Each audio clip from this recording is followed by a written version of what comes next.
When we think of monsters in any story, we usually imagine terrifying creatures whose only purpose is to frighten or destroy. In countless myths and tales, the monster is the obstacle, a dragon to be slain, a demon to be banished, a shadow to be overcome.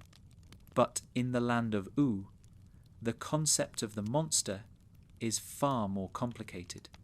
Adventure Time rarely presents creatures as simply evil. Instead, monsters are layered with meaning, often reflecting fear, history, or the hidden sides of identity. To understand the symbolism of monsters in Ooo is to see that every strange creature, every threatening figure, and every shadowy presence is part of the show's deeper language about life, love, and survival. So, what makes a monster in Ooo?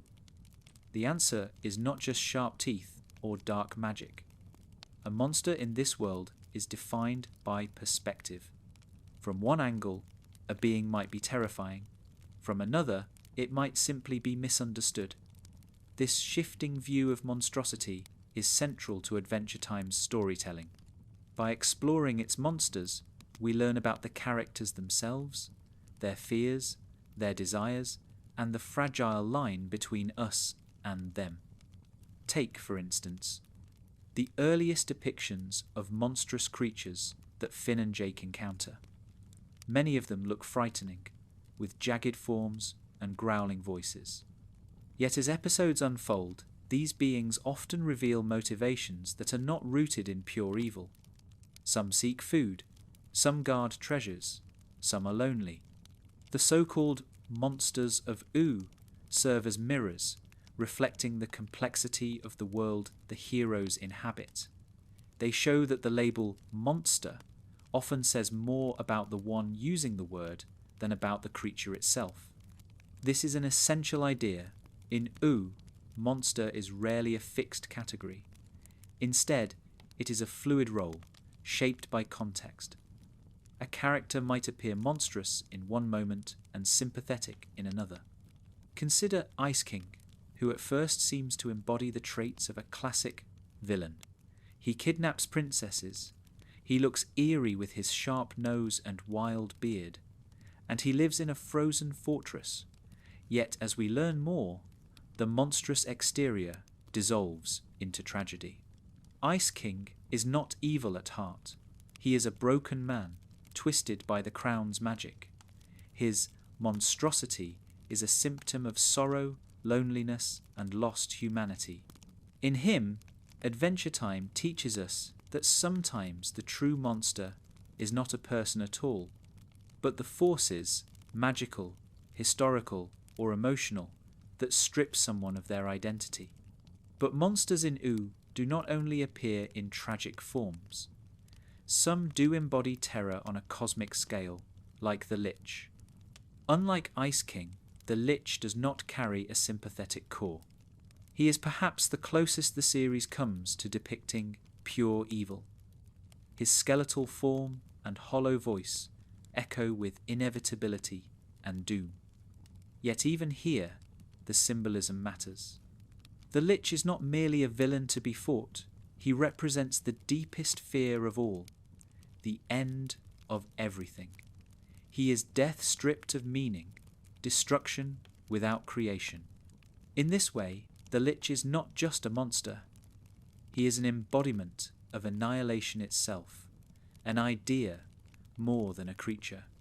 His monstrosity is existential, reminding viewers that some fears cannot be reasoned with or softened. They simply exist, waiting at the edge of life's story. This contrast between monsters like Ice King and the Lich highlights Adventure Time's nuanced approach, where one monster represents a tragic fall from grace, another represents an inescapable force of nature. Both are frightening, but for entirely different reasons. This spectrum of monstrosity broadens the definition of what monsters can symbolize in Ooo. Some reveal human weakness, some reveal cosmic truth, and some reflect cultural memory, like the ancient vampires of the past. The vampire court is another striking example. To humans, vampires are predators. They drink blood, they corrupt, they spread fear. But in the world of Ooo, vampires are also a society. They have hierarchies, personalities, and desires beyond feeding. They are more than horror tropes. They are people with complex lives. By turning monsters into characters, Adventure Time blurs the line once again. A vampire can be terrifying, but it can also be tragic, humorous, or even heroic. Marceline herself embodies this duality. To many, she appears monstrous, immortal, powerful, and strange. Yet to those who know her, she is a friend, an artist, and a person struggling with her own history. Her vampiric nature is not erased, but transformed into a symbol of living with contradiction, of being both monster and human at once. This duality threads through the entire landscape of Ooo. Think of creatures like the goo skulls, or the massive beasts wandering the wilderness. They are strange, alien, and often dangerous, but they are also part of the natural world. Their monstrosity is relative. To Finn and Jake, they are threats. To themselves, they are simply living beings following instincts. Adventure Time constantly asks us to question what makes something monstrous. Is it appearance, behaviour, or the fear it inspires?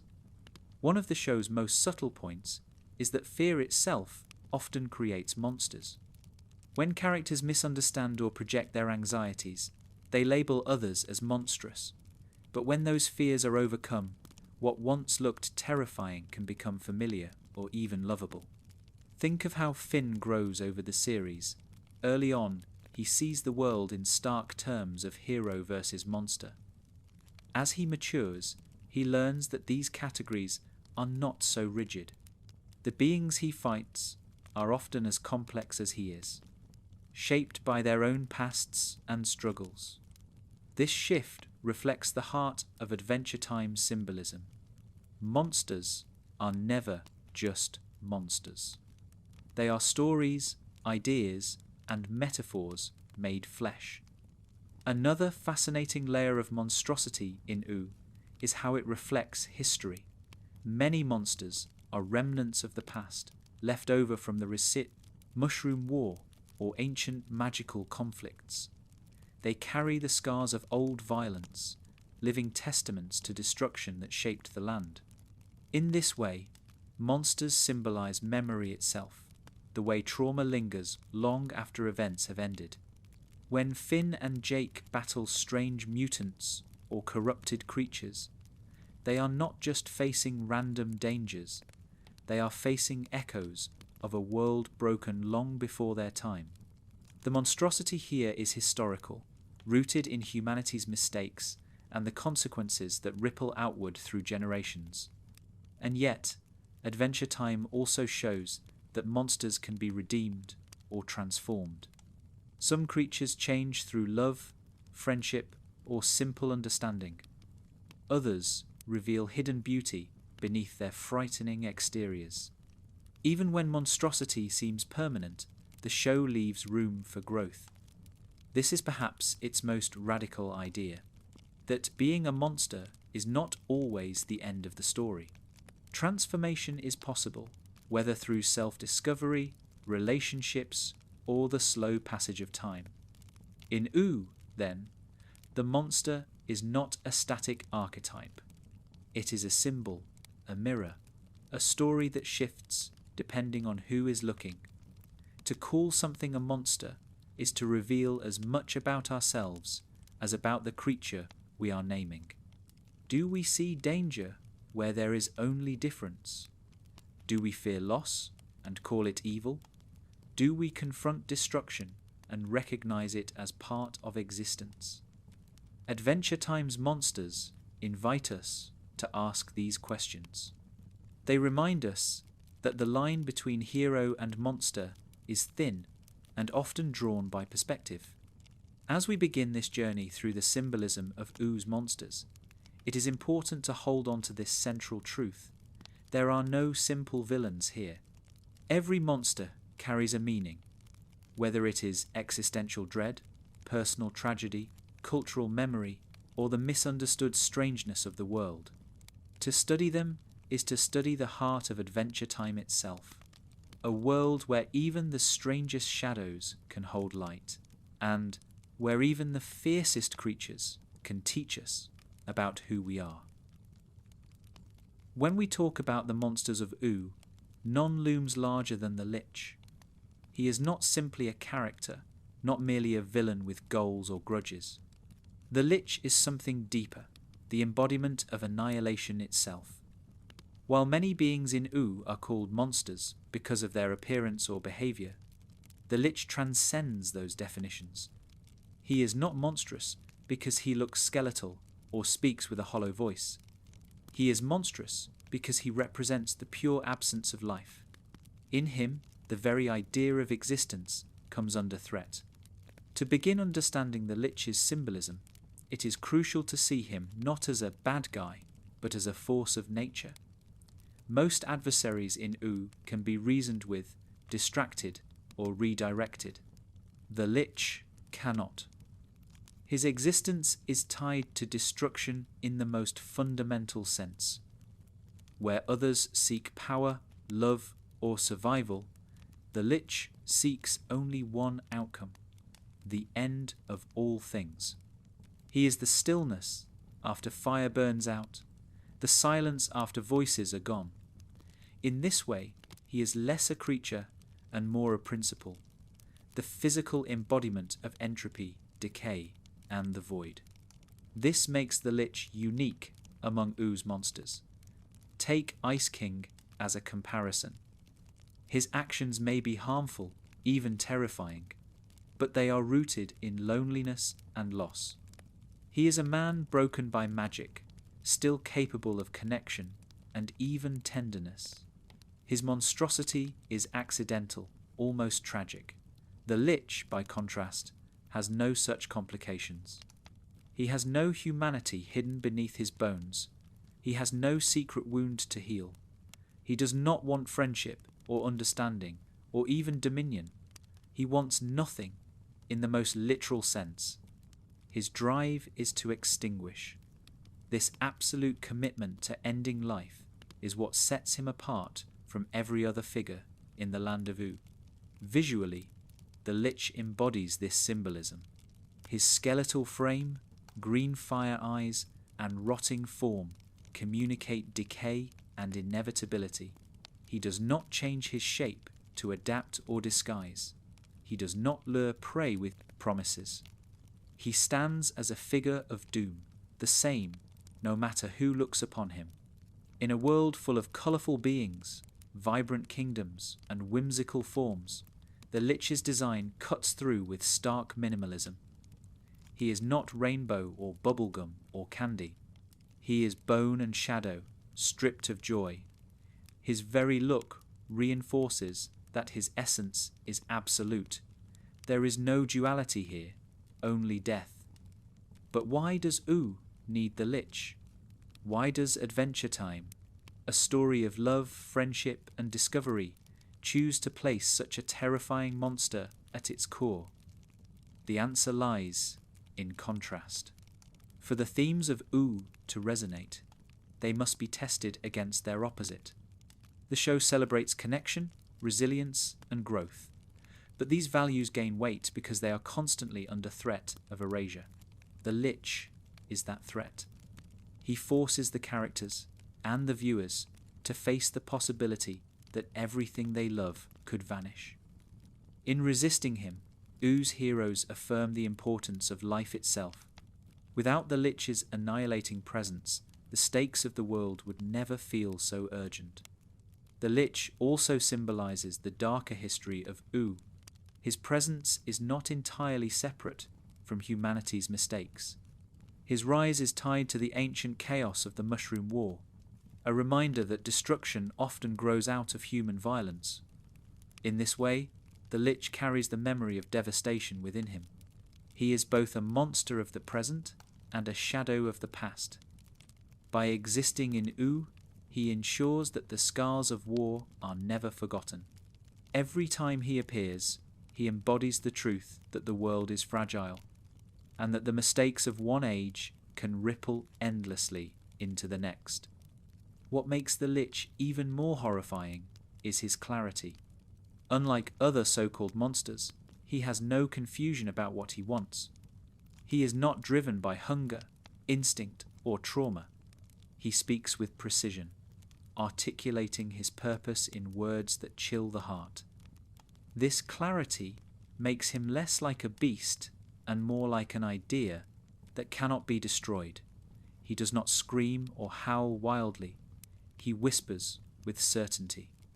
In Ooo, where chaos and absurdity reign, his focus is all the more frightening. The Lich has no distractions. He is patient, waiting through centuries if necessary, knowing that his purpose will eventually come to fruition if unchecked. And yet, despite his embodiment of destruction, the Lich also reveals something about the resilience of Ooo. His existence is a test that the land must constantly endure. He is the ever-present shadow, reminding characters why they must fight, why they must hope, why they must continue to connect with one another. Every victory over him, no matter how temporary, reaffirms life's ability to endure against nothingness. In this way, the Lich functions as more than just a villain. He is a necessary symbol in the grand narrative. The darkness that proves light has meaning. The Lich's influence also stretches into questions of identity. He often corrupts or consumes others, transforming them into vessels of his will. This act is symbolic of how fear and destruction can take root inside individuals, turning them against themselves. His ability to inhabit and warp other beings demonstrates that monstrosity is not always external. It can live within, eroding from the inside out. This reflects one of Adventure Time's recurring themes. The greatest battles are often internal, fought not only against outside foes, but against the parts of ourselves that surrender to despair. Importantly, the Lich is not defeated in the traditional sense. He is resisted, contained, transformed, but never permanently destroyed. This cyclical return reinforces his symbolic role as annihilation itself. Just as entropy is an unavoidable part of existence, the Lich always lingers. He may be suppressed, but he cannot be erased. His inevitability is part of what makes him so haunting. The characters may grow, kingdoms may rise, love may flourish, but the shadow of the Lich waits, reminding all of Ooo that life is finite. From a symbolic perspective, then, the Lich is not simply a monster in the world of Adventure Time. He is the monster. While others embody fear, confusion, or difference, the Lich embodies the end. His existence sharpens the meaning of every joyful moment in Ooo, because it reminds us that those moments are temporary, fragile, and precious. Without the Lich, the beauty of connection would lose its urgency. With him, every act of love and loyalty becomes an act of defiance. In the grand tapestry of Ooo, the Lich shows us why monsters matter. He is proof that darkness has weight, and that without the possibility of nothingness, the something of life might not shine as brightly. The Lich terrifies because he is final, absolute, and uncompromising. But in facing him, Adventure Time reveals its deepest truth, that even in the face of inevitable annihilation, love, family, and community remain worth protecting. Among all the beings in Ooo who could be called monsters, few are as complicated, as heartbreaking, and as revealing as the Ice King. On the surface, he fits the image of a villain perfectly. He kidnaps princesses, lives in a fortress of ice, wields immense magical power, and looks every bit the part of an antagonist with his long nose, jagged crown, and frigid kingdom. For Finn and Jake at the beginning of their adventures, he seems like a simple adversary, a strange, loud old man with sinister goals. But as time goes on, the layers peel away, and we discover that the Ice King is not a monster in the usual sense at all. He is something far sadder, a human being lost beneath the weight of cursed magic, a friend and scholar trapped in a role he never chose. His monstrosity is not in his essence, but in what has been done to him. This makes Ice King one of the most symbolically rich figures in Adventure Time. Where the Lich embodies annihilation and inevitability, Ice King embodies the tragedy of identity dissolved. He shows us what it means when someone becomes monstrous, not because of who they are, but because of forces they cannot control. His story reminds us that the line between monster and man is fragile, and that the most frightening transformations often come not from outside enemies, but from within ourselves. The key to understanding Ice King is his crown. This object, seemingly small compared to the grand scale of Oo's magic, holds the power to completely reshape a person's mind and body. Before he wore it, Ice King was Simon Petrikov, a kind-hearted antiquarian, curious about history, deeply in love, and driven by intellectual pursuits. He was not perfect, but he was human, with relationships, memories, and dreams. When the crown came into his life, it became both his greatest treasure and his greatest curse. Its magic granted him unimaginable ice powers, but at the cost of his sanity and identity. Slowly, the Simon that once was began to fade, replaced by the erratic, lonely figure known as the Ice King. This transformation is at the heart of Ice King's symbolism. His monstrosity is not natural, nor is it chosen. It is imposed. He becomes a monster not because of his actions alone, but because he has been robbed of his ability to remember who he is. This is where his tragedy lies. His kidnappings, his strange obsessions, his manic behaviour, all of these are symptoms of a deeper wound, the erasure of Simon. In this sense, the Ice King is a living allegory for loss of self, for the way identity can be overwritten by forces beyond control.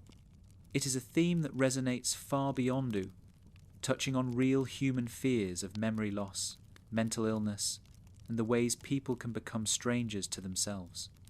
Yet, for all his erratic behaviour, the Ice King is not purely malicious. He does not seek to destroy the world like the Lich. He does not embody a cosmic hunger like vampires. Instead, he longs for connection. His endless pursuit of princesses, while misguided and comical, reveals a heart desperate for companionship. Beneath the madness, Simon still aches for love and friendship. His tragedy is that he no longer knows how to seek these things in healthy ways. His monstrosity, then, is a distortion of desire. He wants what everyone wants, not to be alone, but the crown has twisted that yearning into something frightening. This complexity is why Ice King's role in Ooo is so powerful. To Finn and Jake in their early days, he is an obstacle, a nuisance, a monster to fight off. But as they grow, they begin to glimpse the man behind the madness. Their evolving relationship with him mirrors the show's message, that those who seem monstrous often carry pain unseen. Ice King becomes a symbol of compassion, of the need to look beyond appearances and actions to see the truth of someone's story. Where once he was an enemy, he becomes something closer to a tragic ally, even a friend. The visual design of Ice King also reinforces this symbolism. Unlike the Lich, whose form screams destruction, Ice King is colourful, almost cartoonish. His bright blue skin, long flowing beard, and sharp crown make him look both regal and absurd. He is intimidating at first glance, but quickly reveals himself as awkward, silly, and strangely vulnerable.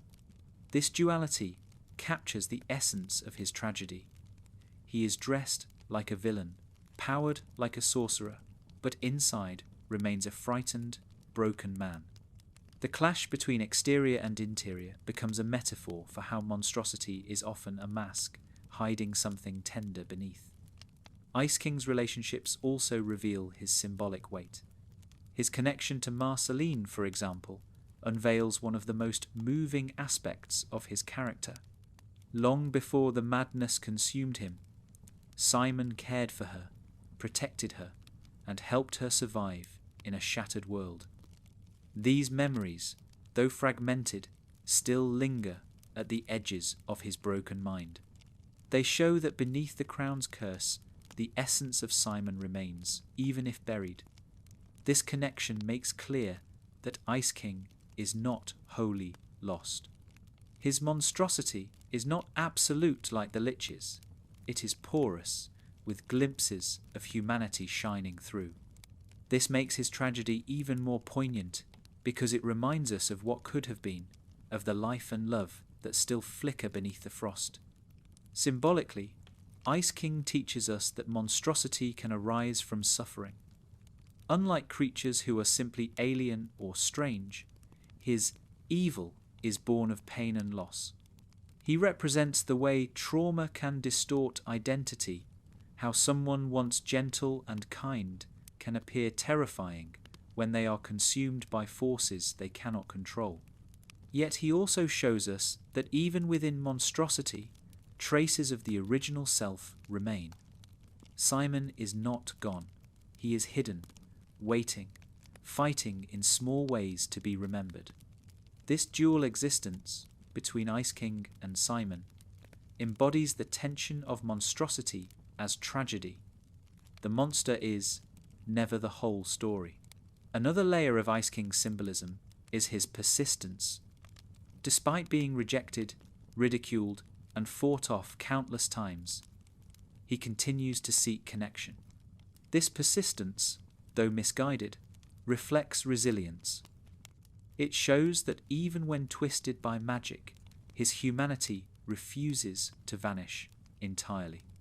In this way, Ice King blurs the line between comedy and tragedy. He is funny, ridiculous, even absurd, but also deeply sad. The laughter he inspires often masks the heartbreak of his condition. He reminds viewers that monstrosity and humour can coexist, and that tragedy often hides beneath laughter. In the broader context of Ooo, Ice King represents the fragility of identity in a magical world. He warns of the dangers of power without understanding, of artifacts like the crown that can reshape lives beyond repair. His story is a cautionary tale about the cost of magic and the thin line between salvation and damnation. But more than that, he embodies empathy. By showing us his tragedy, Adventure Time asks us to rethink what it means to be a monster. Is a monster someone who looks frightening, acts in harmful ways, or someone who has been robbed of their humanity? Ice King suggests that monstrosity is often a matter of perception, that sometimes what looks like a monster is really a broken heart in disguise. Ultimately, Ice King's role as a monster in Ooo is one of the most meaningful in the series. He is not there to terrify in the way the Lich does. He is there to remind us of compassion, of the importance of seeing beyond madness and masks. His tragedy is that he is trapped between identities, a man remembered and a monster endured. His symbolism teaches us that monsters are not always evil. Sometimes they are simply people who have lost their way, waiting for others to see them, to remember them, and to care for them despite the frost. When we think about vampires, images from countless myths and stories come to mind. Eternal beings, cursed to walk the night, sustained by the blood of the living. In Ooo, vampires carry all these familiar associations, but Adventure Time transforms them into something richer. Rather than presenting them as one-note monsters, the show uses vampires to explore themes of hunger, survival, and the cycles of violence that shape both individuals and societies. They are predators, yes, but they are also people with histories, personalities, and choices. The Vampire Court in particular highlights this complexity, showing that monstrosity is never simple. In Ooo, vampires symbolize not only fear, but also the ways we inherit and perpetuate destructive cycles. To understand the symbolism of vampires in Ooo, we need to look at the nature of their hunger. Unlike the Lich, who seeks absolute annihilation, or Ice King, who longs for connection but is twisted by magic, vampires are defined by appetite. Their existence requires them to feed on others. This need makes them dangerous, but it also makes them deeply relatable. Hunger is a universal condition, and in the vampires of Ooo, it becomes a metaphor for all forms of desire that can consume us. Whether it is physical hunger, emotional yearning, or the pull of power, the vampire is a figure who embodies the tension between need and morality. The Vampire Court, with its colourful members, makes this symbolism clear. Each vampire reflects a different kind of hunger. Some are brutish, relying on sheer strength to dominate their prey. Others are sly, manipulating, or deceiving rather than confronting directly. Some revel in their power, while others are quieter, more subtle in how they exert control. Together, they create a spectrum of monstrosity rooted in appetite. By showing these different archetypes, Adventure Time invites us to see vampires not just as a single kind of monster, but as a diverse reflection of the ways hunger can shape identity. At the centre of this exploration is Marceline. As a half-demon, half-vampire, she carries the legacy of monstrosity in her very bloodline. Her relationship to hunger is complicated. She does not fit neatly into the role of predator, nor does she deny her vampiric nature entirely. Instead, she navigates a middle path, sometimes feeding, sometimes abstaining, sometimes struggling with what her vampirism means for her identity. This tension makes her a powerful symbol of the human struggle with inner darkness. Her monstrosity is not absolute, but a part of who she is, a part she must learn to live with rather than erase. Marceline's vampirism also raises questions about immortality. Unlike mortals in Ooo, she cannot simply move on from her past by growing old or fading away. She carries centuries of history within her, including the violence of the Vampire Court and the scars of her own battles. In this way, her immortality is both a gift and a curse. It grants her power and longevity, but it also binds her to cycles that others can escape through death. The symbolism here is profound. Immortality without transformation risks becoming an endless loop of hunger and violence.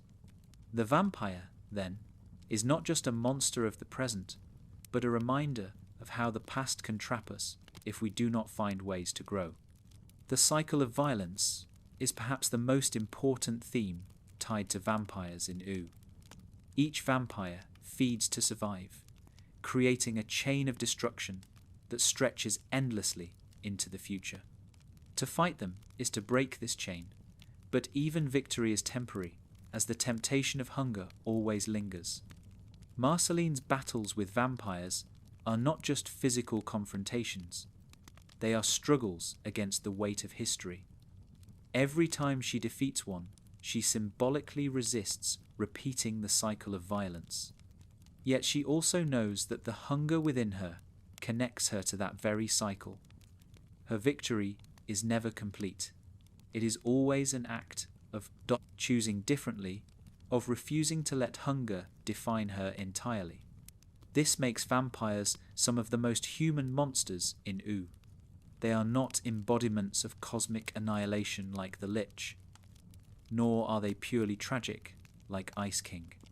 They are closer to us, because their monstrosity mirrors struggles we all know, the pull of desire, the temptation of power, the difficulty of breaking cycles passed down through generations. They remind us that monstrosity is not always alien. Sometimes it is simply the darker side of our own nature.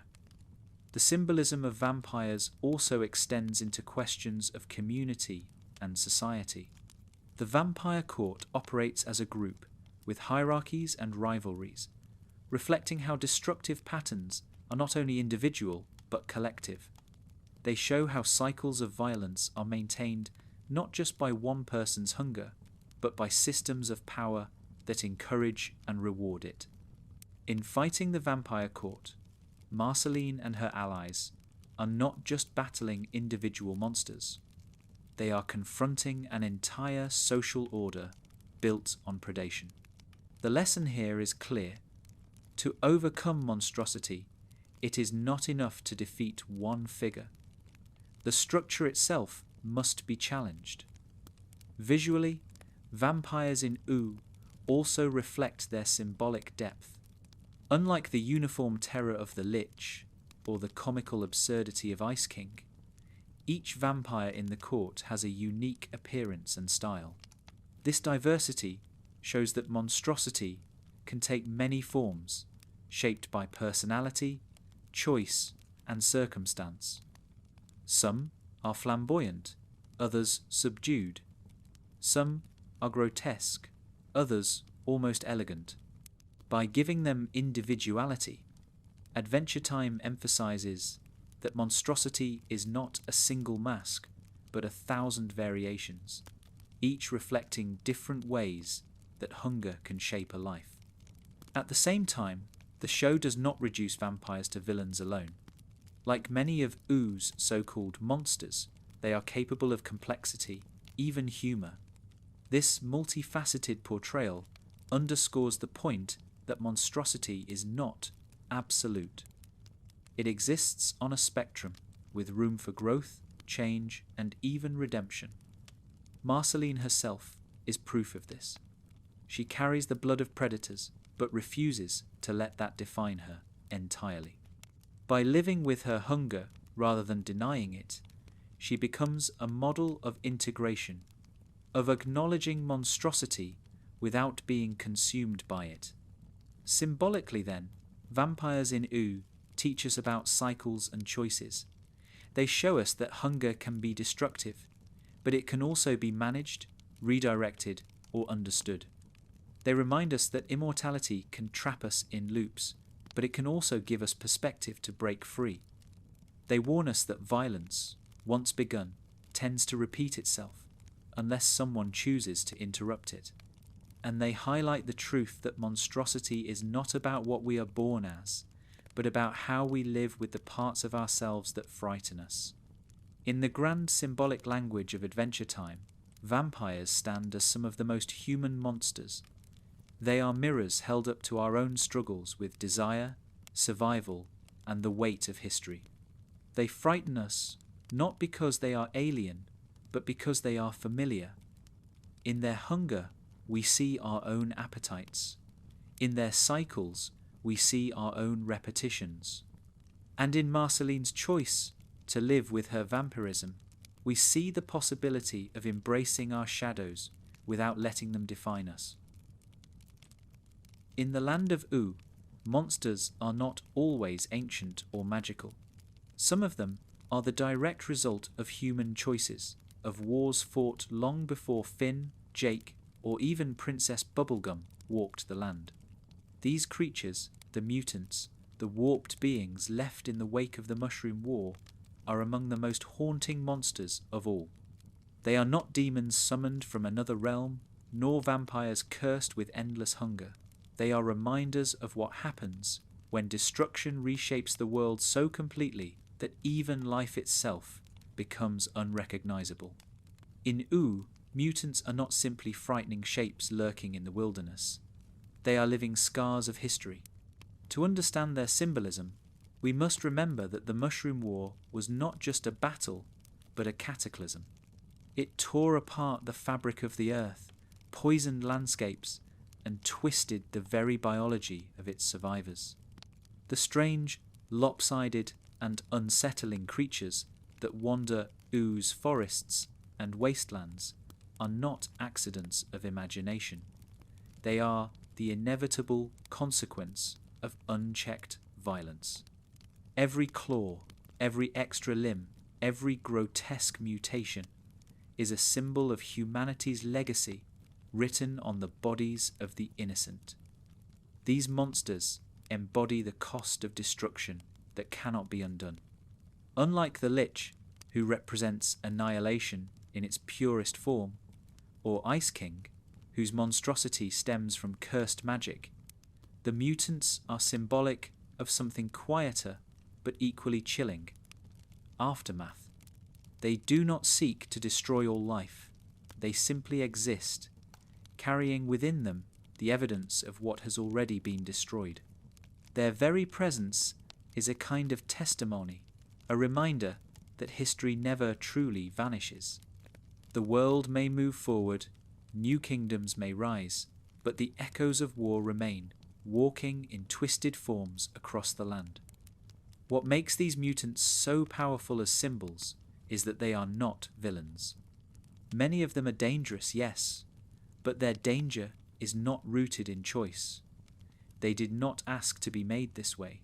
They are victims of circumstance, living embodiments of trauma. This is why they are some of the most tragic monsters in Adventure Time. When Finn and Jake encounter them, they are not just fighting random beasts. They are confronting history itself, the mistakes of humans long gone, manifest in the present as threats that cannot be reasoned with because they were never born from reason at all. The tragedy of the mutants also lies in their broken potential.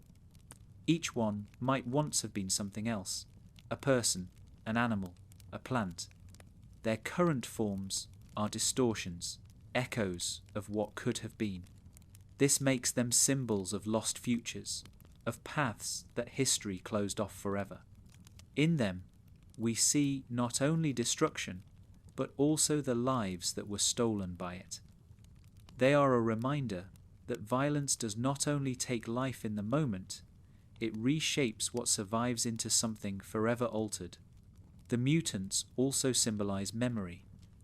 In Ooo, very few characters understand or remember the full truth of the Mushroom War. Its details are obscured, scattered across ruins and fragments. But the mutants are undeniable evidence. They are living memory, bodies that tell the story even when no one speaks it. This gives them a unique symbolic power. They are history that cannot be forgotten because it still walks the earth. For the heroes of Ooo, fighting or encountering mutants is not just about survival. It is about confronting a past they can never fully escape. There is also a thematic connection between the mutants and the land itself. Ooo is full of strange environments, radioactive wastelands, corrupted valleys, and ruins overtaken by nature. The mutants mirror this landscape, as if the earth itself has been scarred and reshaped into monstrous forms. They are not separate from the world, but an extension of it, proof that when the land suffers, its creatures suffer as well. In this way, the mutants symbolize the interconnectedness of destruction. War does not simply harm humans, it warps the entire ecosystem, leaving behind a world where every creature bears the mark of violence. Yet, even in their strangeness, the mutants are part of the fabric of Ooo. They remind us of the resilience of life. For all their grotesque shapes and frightening behaviours, they are survivors. They endure, even when twisted beyond recognition. This dual symbolism, as both scars and survivors, makes them some of the most profound monsters in Adventure Time. They show us that life persists, even in broken forms, but they also force us to reckon with the cost of that persistence. To survive, is not always to remain whole. Visually, the mutants are some of the most unsettling creatures in Ooo. Their bodies often combine familiar features with unnatural distortions. Too many eyes, limbs bent in strange ways, teeth where they should not be. This visual design amplifies their symbolic power. They are close enough to what we recognize, human, animal, plant, to remind us of what was lost, but far enough removed to unsettle us. They look like nightmares born from memory, and that is precisely what they are. They are nightmares humanity created for itself, lingering long after the dream ended. Symbolically, the mutants also connect to the broader theme of Adventure Time, the passage of time and the endurance of memory. In a land full of cheerful candy people and whimsical adventures, the mutants are a constant undercurrent of darkness. They whisper that the world was not always this way, and that joy sits atop layers of suffering. They force characters and viewers alike to acknowledge that history cannot be erased, only lived with. The mutants embody the truth that the past is always present, whether we choose to see it or not. Perhaps the most important lesson the mutants symbolize is responsibility. They are the consequences of human choices, of weapons used without regard for the future. By encountering them, the people of Ooo are constantly reminded that their world was shaped by the mistakes of those who came before. For Finn, Jake, and others, this means that their adventures are not just about fighting monsters, but about navigating a landscape built on ruin. Every mutant defeated or avoided is another confrontation with responsibility, with the knowledge that the world's scars are inherited by those who had no hand in making them. In this sense, the mutants are monsters of inheritance. They symbolize how each generation inherits the consequences of the last. Oo's children live in a land filled with creatures born of past mistakes, and they must find ways to survive despite them. The mutants teach us that history's wounds are never isolated. They ripple outward, shaping lives long after the original conflict has ended. This makes them some of the most important monsters in Oo's symbolic language, because they remind us that the past is never truly gone. It always leaves something behind, whether in memory, in ruins, or in the twisted bodies of creatures that should never have existed. Ultimately, the mutants of Ooo are not just monsters to be feared. They are storytellers. Their bodies tell the tale of destruction, survival, and the cost of human folly. They remind us that monstrosity is not always intentional, nor is it always alien. Sometimes, monstrosity is simply the world reflecting back the violence it has endured. In this way, mutants are among the most honest monsters in Adventure Time. They do not hide their scars. They are their scars. And in walking the land, they ensure that Ooo will never forget the war that made them. So far, we have explored monsters that embody annihilation, tragedy, hunger, and history. Each of these categories speaks to aspects of life we can understand. Fear of death, loss of identity, the pull of desire, or the weight of the past. But the Land of Ooo also contains monsters that cannot be understood in human terms at all. These are the cosmic monsters, beings whose scale, power, and purpose transcend explanation. Among them, none is more striking than GOLB, a figure who stands outside not only morality but comprehension itself. Cosmic monsters in Ooo represent a different kind of fear, the fear of the unknown, of forces so vast that they defy reason. Where the Lich is death personified, GOLB is chaos unshaped.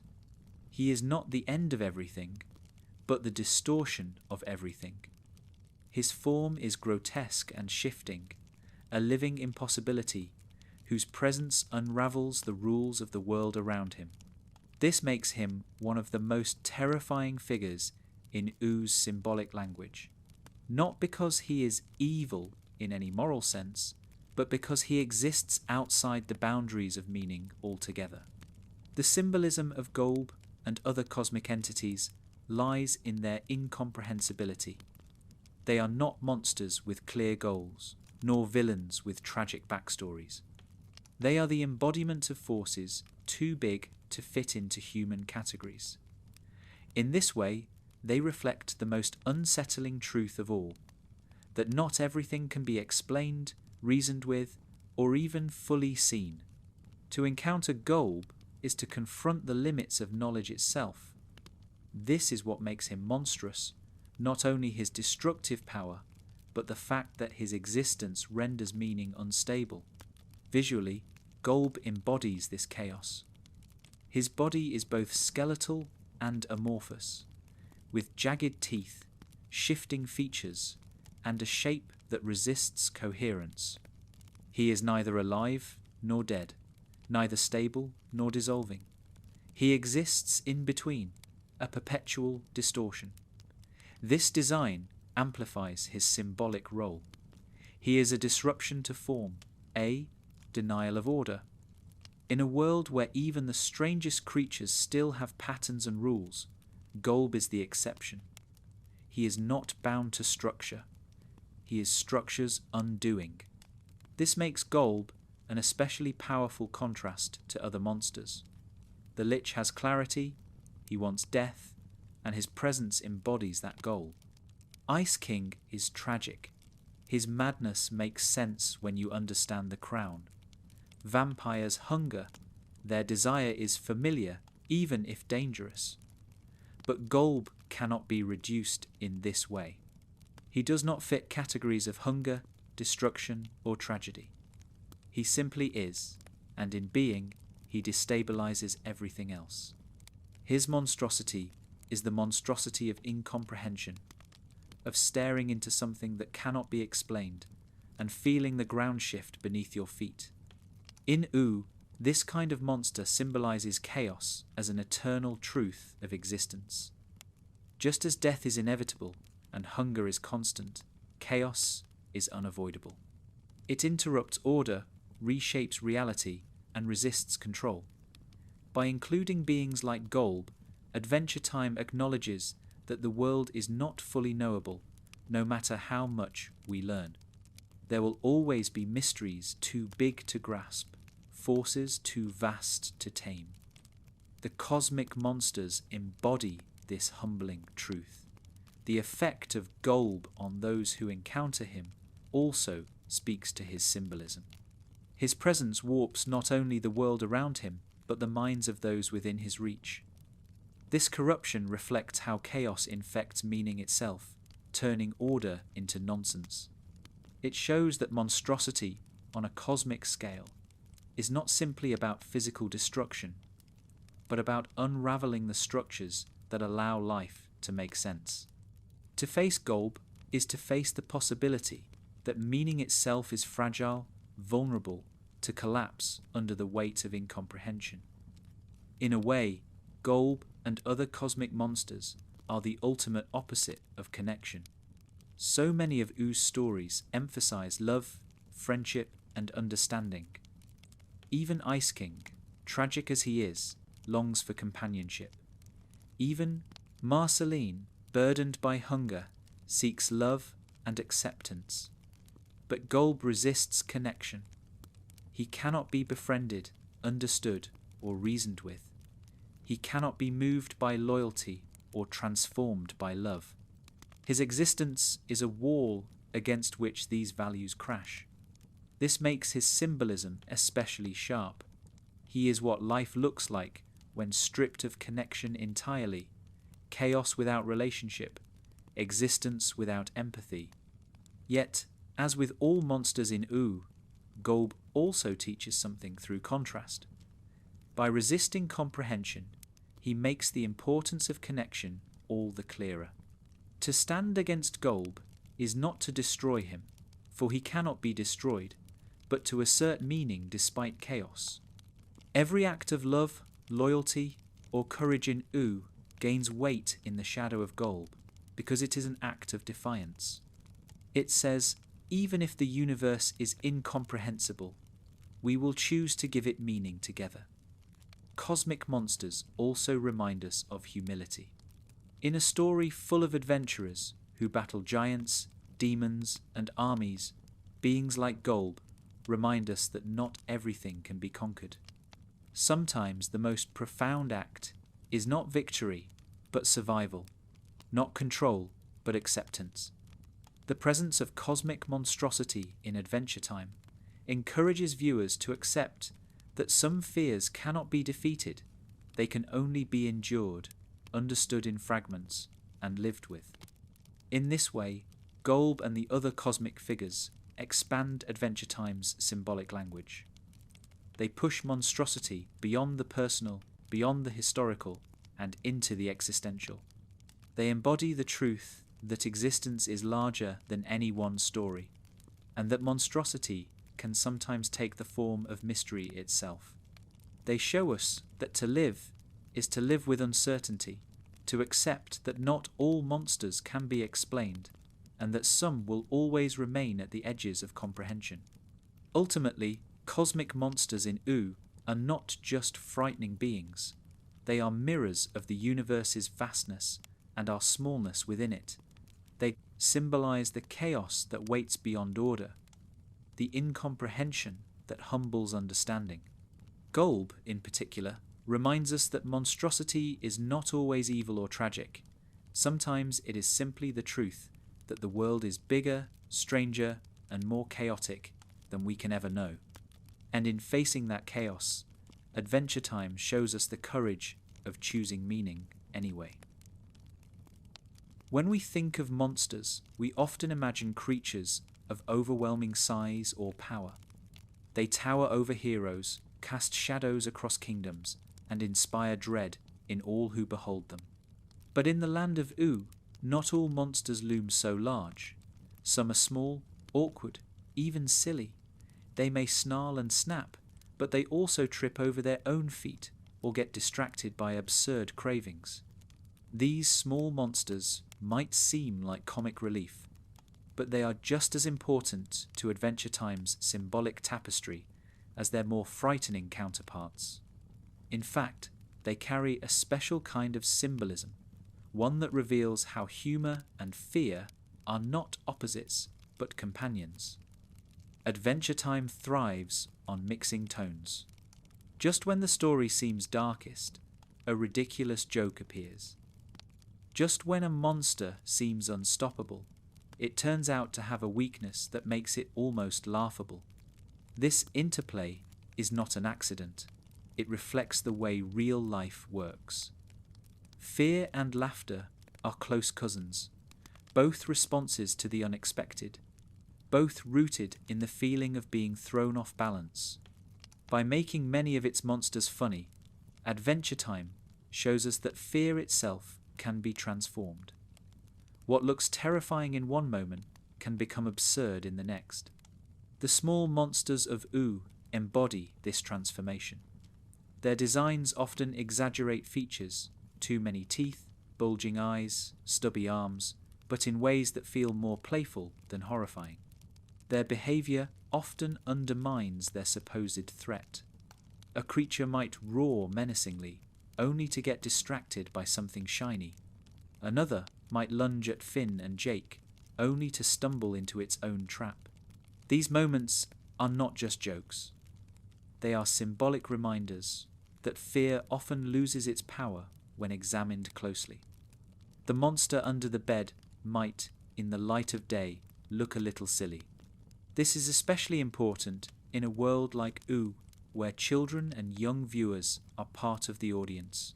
The presence of small, funny monsters creates a balance. They allow the story to explore themes of fear and danger without overwhelming with darkness. Symbolically, they show that not every monster needs to be battled with sword and shield. Sometimes, laughter is the best response. Sometimes, the way to disarm fear is to see its absurdity. At the same time, these small monsters are not meaningless. They often reflect everyday anxieties in exaggerated form. A creature that steals socks, for example, might symbolize the frustration of losing small things in daily life. A monster obsessed with food might mirror the way hunger or greed can grow out of proportion. By turning these ordinary struggles into silly monsters, Adventure Time both acknowledges them and lightens them. It reminds viewers that even the small fears of life deserve recognition, but they also don't need to control us. The use of humour in monstrosity also highlights one of Adventure Time's most unique storytelling strengths: the refusal to separate genres too strictly. In many fantasy stories, monsters are treated with solemnity as sacred symbols of danger. But in Ooo, monsters can be ridiculous and sacred at the same time. A tiny, squeaky-voiced creature can stand alongside the Lich and GOLB in the grand pantheon of monsters, not because it has the same power, but because it carries symbolic weight in a different way. It shows us that monstrosity is not about size or strength. It is about the role a creature plays in reflecting human fears and experiences. Visually, these small monsters often emphasize exaggeration. Their eyes are too big, their movements too clumsy, their voices too squeaky. This exaggeration mirrors the way fear magnifies things in our minds. A small problem can look monstrous when we are anxious. A minor worry can loom large in the dark of night. By making monsters that are both frightening and funny, Adventure Time captures this experience. It shows that fear itself can be ridiculous when seen from a different angle. There is also a deeper symbolic point here. Fear is not always rational. Many of the small monsters of Ooo make no logical sense. They appear, cause chaos in absurd ways, and then vanish. Their very randomness reflects the way fear often arrives in life, without warning, without explanation. By laughing at these creatures, the heroes and the viewers practice resilience. They learn that not every fear must be fought. Some can simply be endured, mocked, or set aside. Importantly, the presence of small monsters also prevents the story from collapsing under its own darkness. Adventure Time tackles enormous themes: death, identity, war, chaos, but it always tempers them with moments of levity. The small monsters are part of this balance. They ensure that the world of Ooo is not only terrifying, but also playful. Symbolically, they remind us that life, even when filled with fear, still contains joy. To laugh at a monster is to reclaim power over it, to refuse to let fear dictate the terms of existence. The relationship between Finn, Jake, and these small monsters is also telling. Early in their adventures, they often treat even the silliest creatures as serious threats. They battle them, chase them, and declare victory when they are defeated. But as they grow, they begin to see these monsters for what they are. Not enemies to destroy, but oddities to navigate. This shift mirrors the process of growing up, learning to tell which fears are truly dangerous and which are exaggerated shadows. The small monsters symbolize this learning process, guiding viewers to see that not every fear deserves the same weight. There is also an important thematic connection between small monsters and the larger ones. Together, they create a spectrum of fear. On one end, you have the Lich and GOLB, cosmic annihilation and incomprehensible chaos. On the other, you have a silly little creature stealing socks. The fact that both exist in the same world makes Adventure Time's symbolic universe richer. It shows that fear comes in many forms, from the cosmic to the comical, and that each form deserves recognition. By placing these monsters side by side, the show teaches that even the biggest fears and the smallest anxieties are part of the same continuum.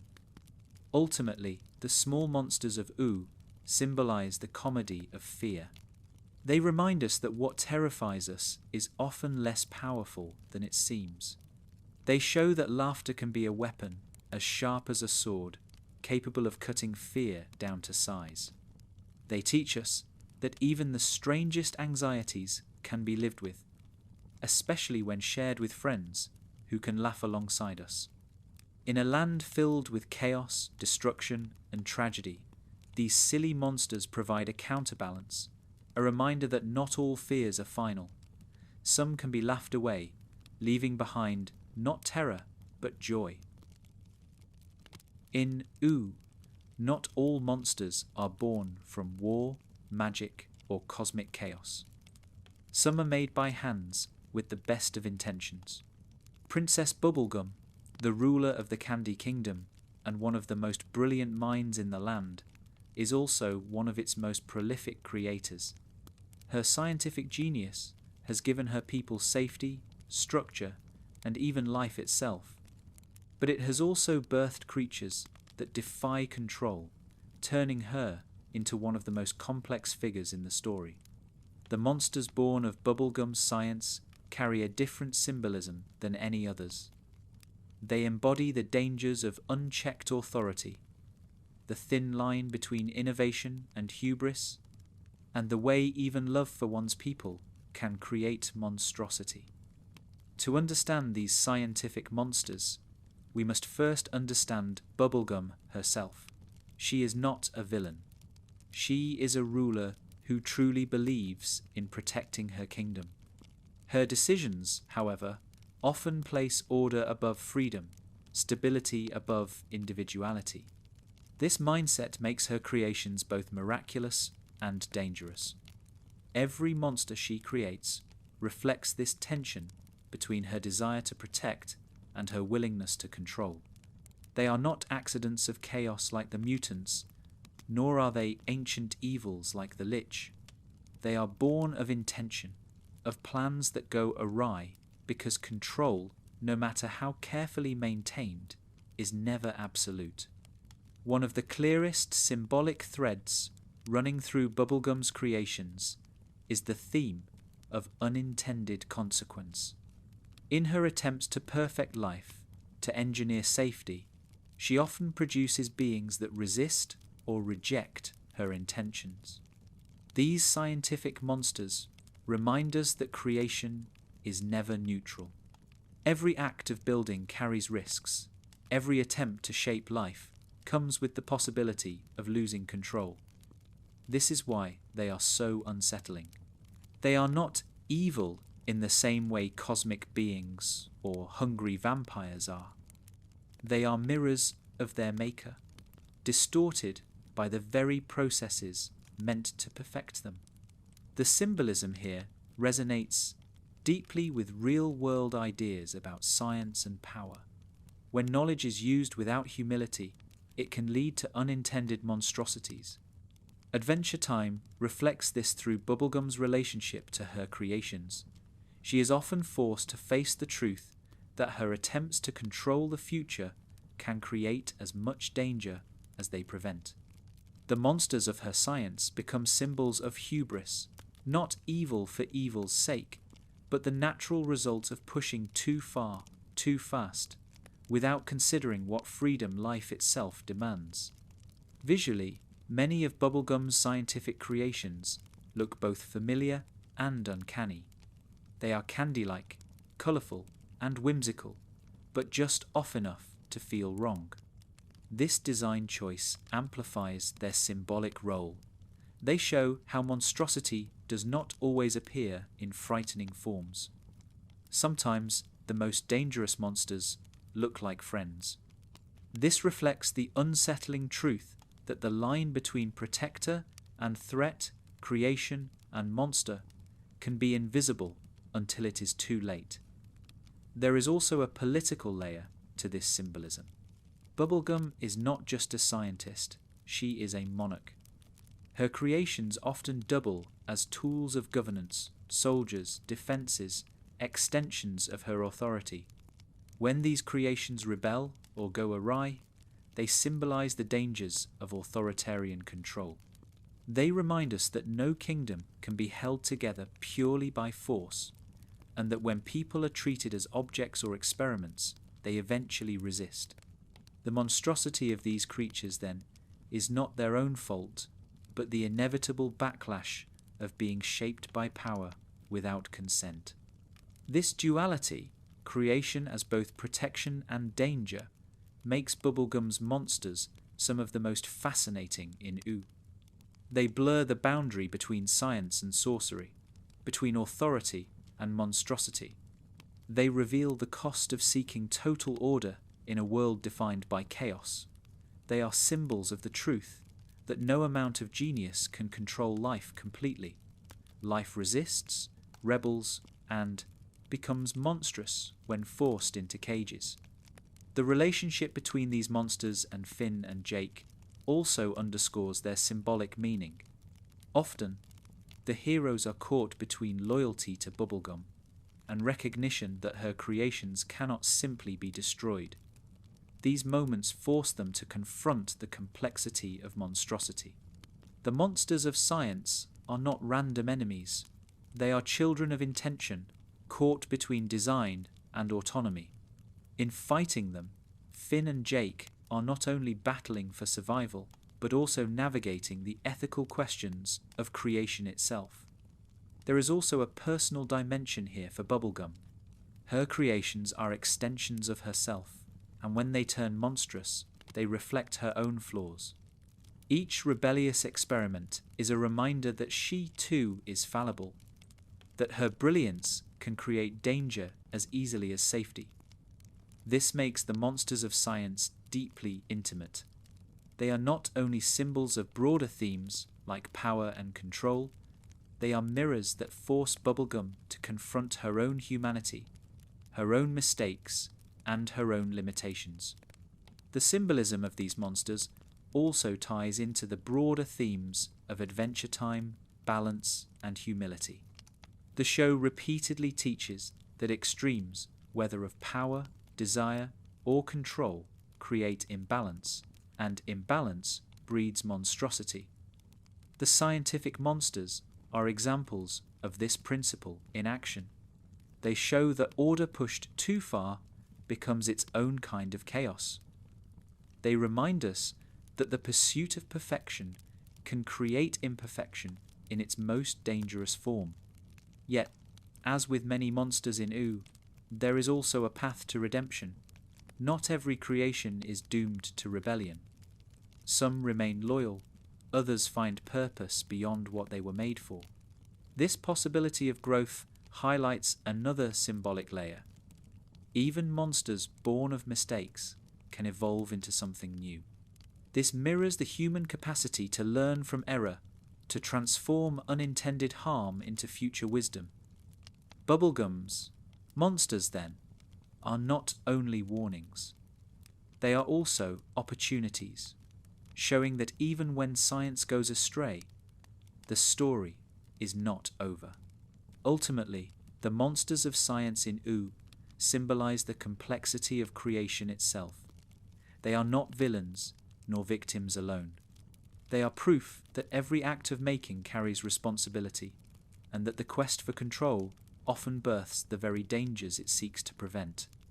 They remind us that power, no matter how brilliant, must be tempered with humility. And they show us that monstrosity is not always the opposite of civilization. Sometimes it is civilization's own reflection. In the grand landscape of Oo's monsters, Bubblegum's creations stand out because they force us to look inward.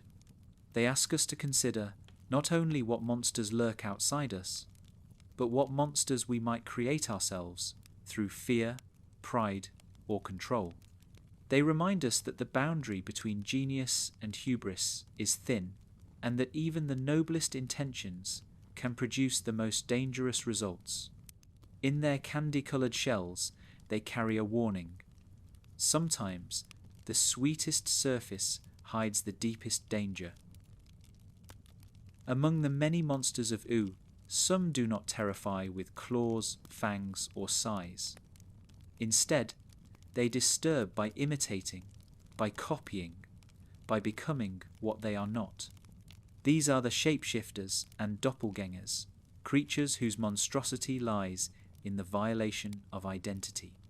Unlike the Lich, who embodies annihilation, or vampires, who symbolize hunger, shapeshifters embody something quieter, but just as unsettling, the fear of being replaced, of losing the boundaries between self and other. Shapeshifters in Adventure Time are diverse. Some take on the forms of people the heroes know. Others twist themselves into grotesque approximations of familiar figures. What unites them is their ability to blur the line between real and false.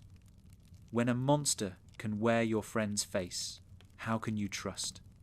When a creature can mimic your movements, how do you know where you end and it begins? This symbolic power makes shapeshifters some of the most psychologically frightening monsters in Ooo. They do not destroy with brute force, but with doubt. The fear of the double is one of humanity's oldest anxieties. In myths across cultures, the idea of a doppelganger often signals doom. To meet one's double is to confront the possibility of death, madness, or loss of identity.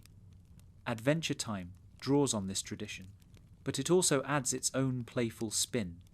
Sometimes, shapeshifters are defeated easily, revealed as impostors through their flaws. Sometimes they are more subtle, sowing confusion and mistrust among the heroes. In either case, the symbolism remains. These monsters remind us of the fragility of identity, of how easily the sense of self can be shaken. Finn's encounters with doubles are especially symbolic. As a hero defined by his sense of morality and individuality, he is deeply threatened by the idea of someone else wearing his face. When confronted with imposters, he must reaffirm who he is, not only to others but to himself. These moments are less about defeating an enemy and more about claiming his own identity, declaring that no imitation can undo what makes him unique. In this way, shapeshifters serve as mirrors for Finn's growth, forcing him to define himself in the face of uncertainty. One of the most powerful examples of this theme is Fern. Though not a traditional shapeshifter, Fern is Finn's doppelganger in the most literal sense, a reflection of who he could be, twisted by circumstance. Fern is not simply pretending to be Finn. He is Finn in another form, carrying his memories, his face, and his heroism, but distorted. This makes him one of the most symbolically rich monsters in Adventure Time. Fern represents the fear not only of being replaced, but of becoming something unrecognizable. He shows that monstrosity does not always come from outside, but can grow from within, when pain and doubt reshape identity itself. Fern's tragedy underscores the symbolic role of doubles. He is not evil by nature, nor purely monstrous.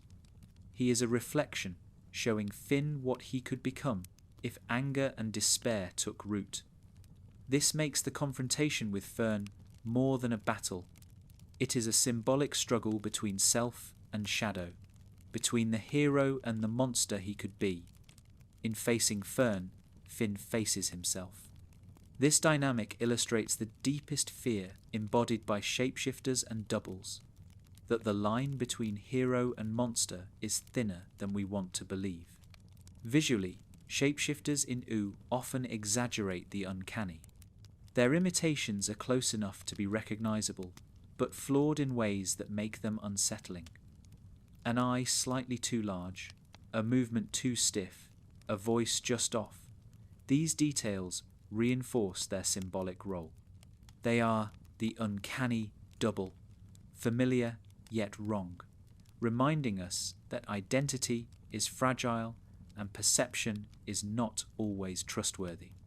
This design choice amplifies the psychological fear they embody. that the things we trust most, our friends, our own reflections, might betray us. The symbolism of shapeshifters also connects to broader themes in Adventure Time about change and transformation. In Ooo, nothing remains stable for long. Kingdoms rise and fall, magic reshapes the land, and even heroes grow and change. Shapeshifters embody the darker side of this truth. While change can mean growth, it can also mean distortion. The fear of the double is, at its core, the fear that change will rob us of who we are. In this way, shapeshifters symbolize not only deception, but also the uncertainty of becoming. There is also an existential dimension to this symbolism. If identity can be copied, what makes it real? If someone else can wear your face, what defines you? These questions linger beneath every encounter with a shapeshifter. Adventure Time does not offer simple answers. Sometimes the imposter is defeated, restoring the sense of self. Sometimes the confrontation leaves scars, reminders that identity is always vulnerable. But in raising these questions, the show highlights one of its deepest themes, that identity is not a fixed thing, but a story we tell, a choice we make, again and again. Fern's arc, in particular, reinforces this. His existence proves that identity can fracture, split, and reform. He is both Finn and not Finn, both hero and monster. His tragedy is that he cannot fully reconcile these parts of himself, but his presence teaches Finn, and the audience, that monstrosity is not always about destruction or evil. Sometimes it is about the fear of being unmoored, of losing the story that makes us who we are. Ultimately, shapeshifters and doubles in Ooo symbolize the deepest, most personal kind of monstrosity, the loss of identity. They are not terrifying because they are powerful, but because they unsettle the ground of trust and selfhood. They remind us that fear is not always external. Sometimes the greatest monster is the doubt that whispers, "What if you are not who you think you are?" By facing these monsters, Adventure Times, heroes, and its viewers learn that identity is not something given, but something chosen. A doppelganger may wear your face, but it cannot live your choices. A shapeshifter may mimic your voice, but it cannot carry your heart. The symbolism of these monsters lies in this truth, that who we are is not defined by appearances, but by the meanings we make, the bonds we form, and the courage with which we face the shadows of ourselves. When most people hear the word monster, they think of something enormous, a giant towering over the landscape, a titan whose footsteps shake the earth. Size alone is often enough to inspire fear. In the Land of Ooo, there are plenty of beings that embody this tradition. Colossal creatures whose very presence transforms the environment into something hostile or unrecognizable. Yet, in Adventure Time, these giants are more than spectacles. Their enormity carries symbolic weight. They are not always villains, nor are they always hostile. Instead, they symbolize the vastness of existence itself, the way scale can render us small, powerless, and humbled. To understand the giants of Ooo, we must begin with the feeling they evoke. When Finn and Jake encounter beings so large they cannot be taken in at once, the viewer is reminded of the human experience of facing the infinite. Standing before the ocean, looking up at the night sky, or walking among mountains, these moments make us feel our own fragility. The giants of Ooo tap into this same sensation. They remind us that monstrosity is not always about intent or malice. Sometimes it is about perspective. A giant does not need to hate you to be terrifying. It only needs to exist at a scale where your existence barely registers. This makes giants unique among Oo's monsters. The Lich represents annihilation, vampires represent hunger, and shapeshifters represent identity's fragility. Giants, by contrast, represent insignificance. Their monstrosity is existential, rooted in the confrontation with vastness. They are frightening not because they want to hurt, but because they reveal how small we are. In this way, they function less like villains, and more like natural forces. They embody awe as much as fear. Visually, the giants of Ooo are often designed with simplicity and stillness. Their features may be minimal, their movements slow, their expressions unreadable. This design choice amplifies their symbolic power. Unlike smaller monsters who screech or chase, giants loom. They exist at scales beyond comprehension, their silence more unsettling than noise. They remind us that some forms of monstrosity do not announce themselves with violence. They simply overwhelm by being. The symbolism of giants also ties into themes of power. In a world where kingdoms rise and fall, where heroes fight and win battles, the presence of a titan undercuts human ambition. No matter how skilled or brave, even Finn cannot leap high enough to match a creature whose shadow covers an entire valley.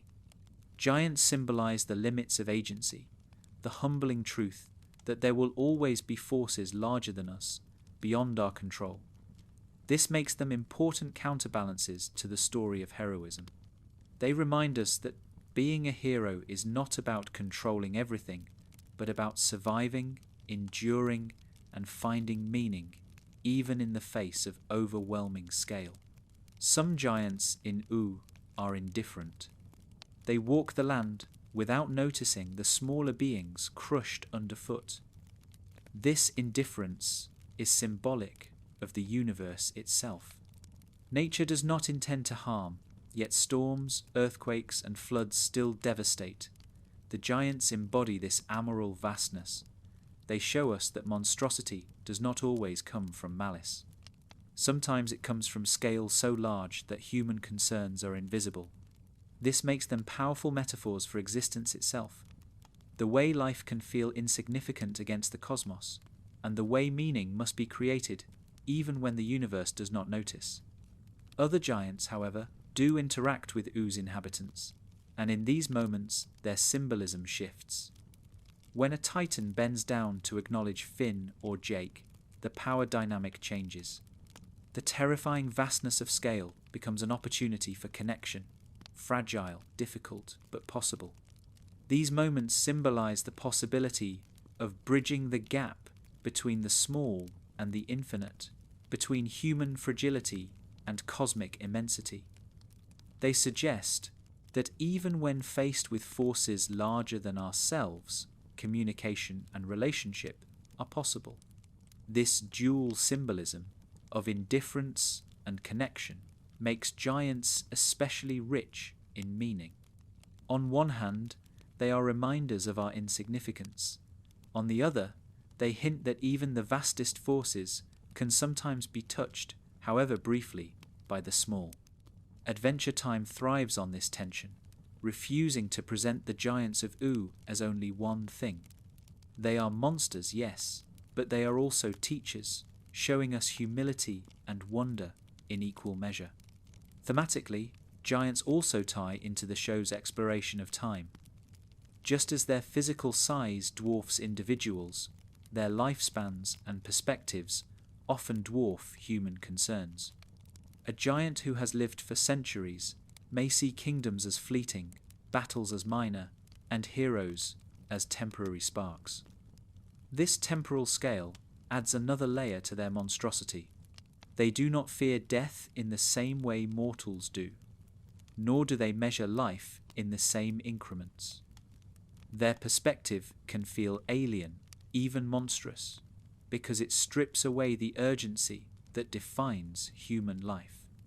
They remind us that our struggles, however grand to us, may be but moments in a much larger story. Visually and narratively, giants often appear at transitional moments. They mark thresholds, entering new lands, facing new truths, or confronting overwhelming odds. Symbolically, this places them as guardians of change. To meet a giant is to face a test. Can you hold on to meaning when you feel small? Can you act with courage when your actions seem insignificant compared to the vastness of the world? These are the questions giants pose, and they make the heroes stronger by forcing them to answer. Ultimately, the giants and titans of Ooo symbolize the vastness of existence. They are not monsters in the sense of villains to be vanquished. They are mirrors of the infinite, reminders of the limits of human control, and teachers of humility. Their monstrosity lies not in hatred, but in scale, in the way their very being unsettles our sense of importance. They show us that fear is not always about danger. Sometimes it is about awe, about standing before something so large that words and actions fail. In the grand language of Adventure Time's monsters, giants occupy a special place. They remind us that to live is to be small in a vast universe, to find meaning, not by conquering the infinite, but by embracing it. Their towering forms cast shadows across Ooo, but within those shadows lie lessons. That insignificance does not mean worthlessness, that humility can coexist with heroism, and that even the smallest spark of life matters against the backdrop of endless scale. Not all monsters in Ooo come from cursed crowns, ancient wars, or cosmic chaos. Many of them are closer to nature, creatures that blur the line between the ordinary and the monstrous. They are wolves with too many teeth, bears with strange powers, hybrids that mix familiar species into unsettling forms. Some are playful, others dangerous, but they all carry a unique symbolic weight. These monsters remind us of the wildness that lives at the edges of civilization, and sometimes within it. The animals and hybrids of Ooo often appear less alien than beings like the Lich or GOLB. They share traits with creatures we know: wings, fur, claws, scales. Yet there is always something exaggerated or off about them. An extra set of eyes, an unnatural size, a strange ability that turns the familiar into the uncanny. This distortion is precisely what makes them symbolic. They show us how thin the line is between what we call nature and what we call monster. A wolf in the forest may be just an animal, but give it unnatural cunning or too many mouths, and suddenly it crosses the boundary into monstrosity. Symbolically, these monsters represent instinct. Unlike the Ice King, who is driven by loss of self, or vampires, who hunger for survival, animal monsters act on primal urges, to hunt, to eat, to defend territory. Their monstrosity lies not in malice, but in raw, natural force. They embody the truth that life is full of predators and prey, that survival often involves violence. In this sense, they are some of the most honest monsters in Ooo. They do not disguise their intent.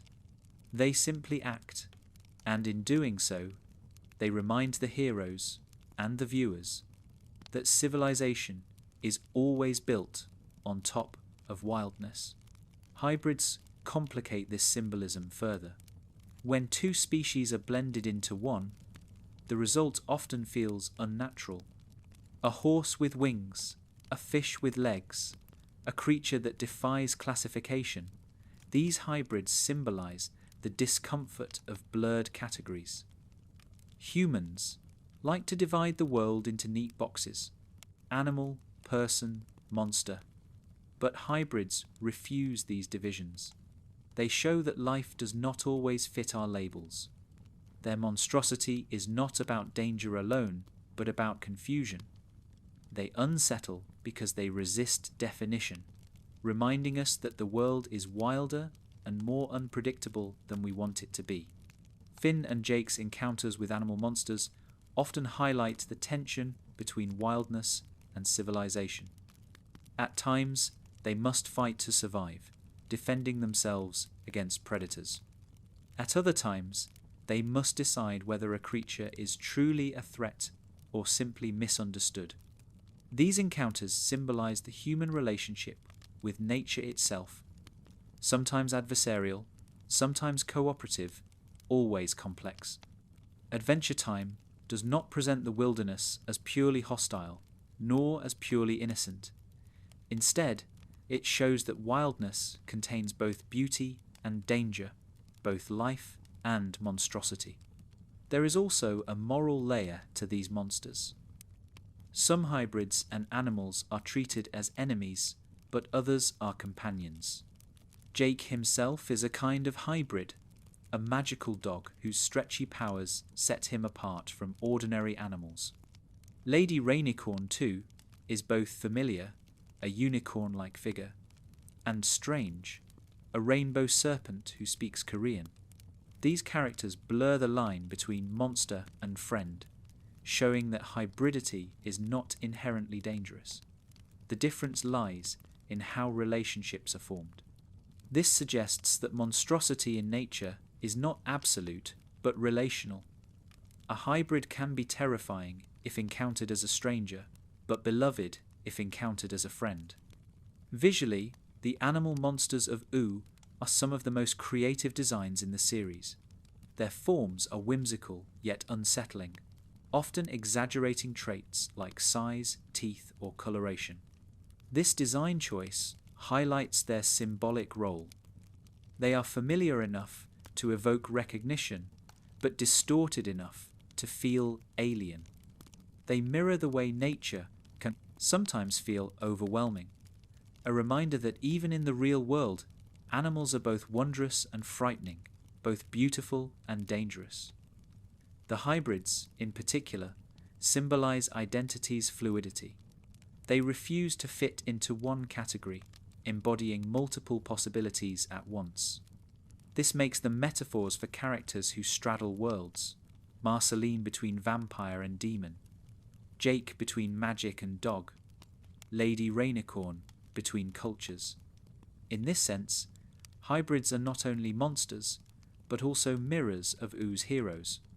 They show that to live in this world is often to live between categories, to carry contradictions that others might fear, but that can also become sources of strength. Thematically, animal monsters and hybrids also remind us that monstrosity is not always about corruption or tragedy. Sometimes it is simply about perspective. To a deer, Finn might be the monster, crashing through the forest with a sword. To a bird, Jake's stretching powers might seem unnatural. By blurring the line between natural and monstrous, these creatures encourage viewers to question their own assumptions.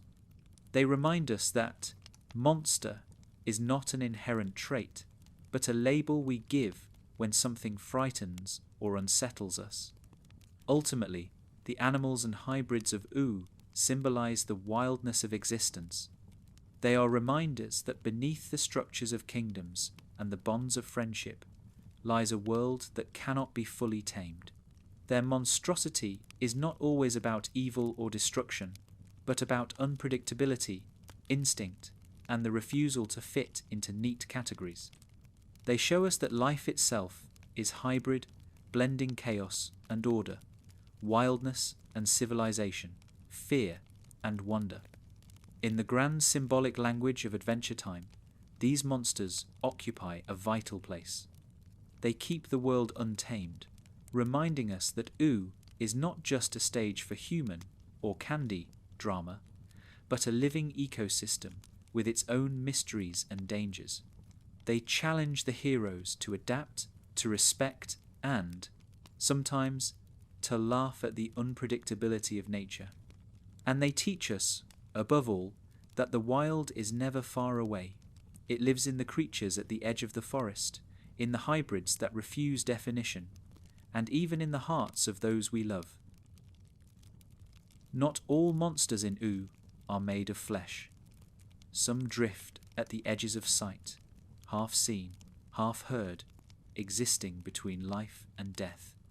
These are the spirits and ghosts of Adventure Time, beings whose monstrosity lies not in their physical power, but in their persistence. They are remnants of what was once alive, caught in the liminal space between worlds. Unlike mutants, who symbolize history's scars, or giants, who symbolize scale, ghosts embody something more intimate, the unfinished business of the dead, the memories that refuse to fade, and the weight of regret carried forward into the present. Spirits in Ooo are not uniform. Some appear as translucent figures, clearly echoing their living forms. Others are more abstract, strange shapes or presences that linger without a clear body. What unites them is their resistance to closure. They should have passed on, but they have not. They remain tethered to the world of the living, unable or unwilling to move forward. This symbolic state is what makes them monstrous, not because they seek destruction, but because they reveal what happens when the natural cycles of life and death are disrupted. Symbolically, ghosts embody memory. They are the past made visible, walking among the living as reminders that nothing is ever fully gone. In Ooo, where the Mushroom War and countless ancient conflicts have left scars across the land, ghosts symbolize the persistence of those events. A spirit wandering the ruins is not just a scary presence. It is history refusing to disappear. This gives ghosts a unique symbolic weight. They are monsters of remembrance, proof that forgetting is never complete. But ghosts also symbolize regret. Many of them linger not because they are violent, but because they cannot let go. They are tied to unfinished business, to promises broken, to relationships unresolved. This makes them some of the saddest monsters in Adventure Time. Their monstrosity is not chosen but suffered. They do not haunt because they want to harm, but because they cannot move on. In this way, they mirror the human experience of clinging to the past, of being unable to release grief or guilt. Their haunting is a metaphor for memory that has become a burden. The way living characters in Ooo respond to ghosts is also telling. Some react with fear, others with compassion.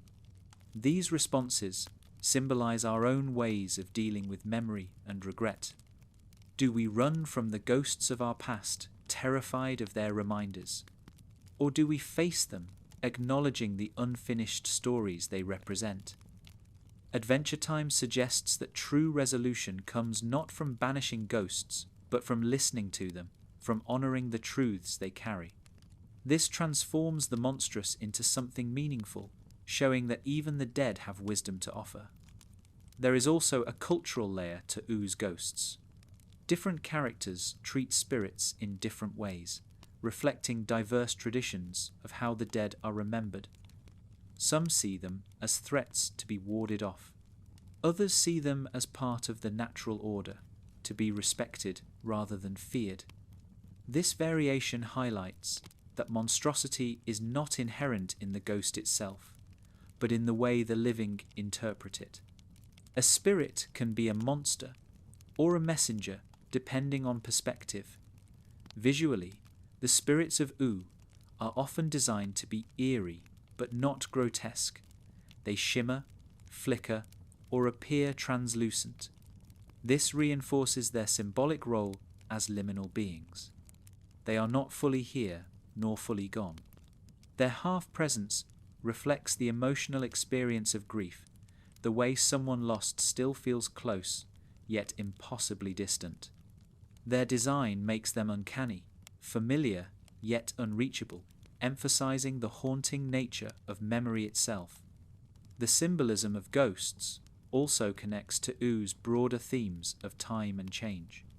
Adventure Time is a story obsessed with impermanence. Kingdoms crumble, heroes age, even cosmic beings shift in form. Ghosts stand in opposition to this impermanence.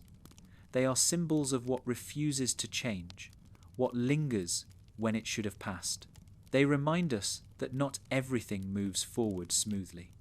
Sometimes the past clings, and when it does, it distorts the present. At the same time, not all ghosts are tragic. Some are playful, mischievous, even kind.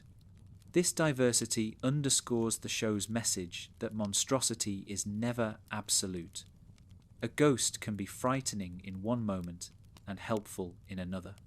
This reflects the complexity of memory itself. Not all memories are painful, some are comforting. Not all hauntings are curses, some are blessings. By presenting ghosts in multiple lights, Adventure Time honors the full spectrum of how the past shapes the present. Thematically, spirits also connect to the idea of storytelling. Every ghost is a story unfinished, a narrative left unresolved. By encountering them, Finn, Jake, and others are pulled into histories they might not have otherwise known. This makes ghosts symbols of narrative itself, the way stories persist, demanding to be heard, even after the teller is gone. They remind us that to live is to be surrounded by unfinished stories, to inherit narratives from those who came before, and to carry them forward in our own lives. Ultimately, ghosts in Ooo are not just monsters to be feared. They are symbols of memory, regret, and storytelling. Their monstrosity lies not in violence, but in persistence, in the way they cling to the world when they should have let go. They show us that the past never fully disappears, that grief and guilt linger, and that the dead continue to shape the living. But they also show us that listening to ghosts, honouring memory rather than fleeing from it, can transform haunting into healing. In the grand symbolic language of Adventure Time, spirits and ghosts occupy a place of quiet but profound power. They are not as terrifying as the Lich, not as chaotic as GOLB, not as tragic as the Ice King. But they are perhaps the most relatable. For we all live with ghosts, whether of people, places, or moments. We all know what it is to be haunted by memory. And in Ooo, as in life, those ghosts remind us that to move forward, we must learn to face the shadows of the past. When most people picture a monster, they imagine something terrifying, fangs, claws, shadows that stretch too far. But in Ooo, monstrosity often hides in places we least expect, in the sweet, the small, the childlike. Adventure Time is filled with creatures and characters who look harmless, even adorable, but who unsettle precisely because of that appearance. These childlike monsters remind us that innocence itself can be uncanny. They embody the fear that what should be pure and safe might instead carry danger. One of the most striking symbolic strategies Adventure Time uses is the reversal of expectations. A giant skeleton is frightening, yes, but it behaves as we expect. Its monstrosity is visible.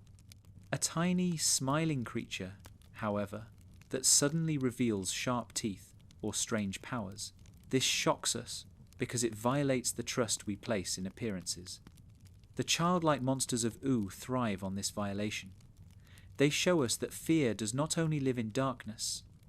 Sometimes it hides in the brightly lit corners of a candy kingdom. This symbolism connects to the uncanny, a psychological concept describing when something is familiar yet strange, comforting yet off. A child's toy that moves on its own, a doll with eyes that feel too alive, a smile that lasts too long. Adventure Time uses this uncanny effect to turn the innocent into the monstrous. A small creature with wide eyes is comforting until it behaves in a way that breaks the pattern. This sudden shift unsettles us because it undermines our trust in the familiar. The childlike monsters of Ooo also symbolize vulnerability. Children are often seen as symbols of purity, of beginnings, of the hope for the future. To turn that symbol into something monstrous reveals a deeper fear that innocence is not invulnerable. It can be corrupted, twisted, or turned against us. This fear resonates with the larger themes of Adventure Time, where time, history, and trauma constantly reshape lives. Even the most innocent forms in Ooo are not safe from change.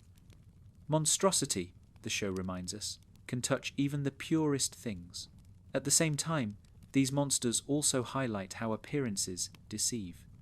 A creature that looks harmless may be far more dangerous than one that roars and rages. By giving monstrous qualities to childlike beings, Adventure Time challenges viewers to question their assumptions. It asks, what do we call innocent and why? What happens when that innocence fails us? These questions push the audience to think about the way we construct categories of safe and dangerous, and how easily those categories can collapse.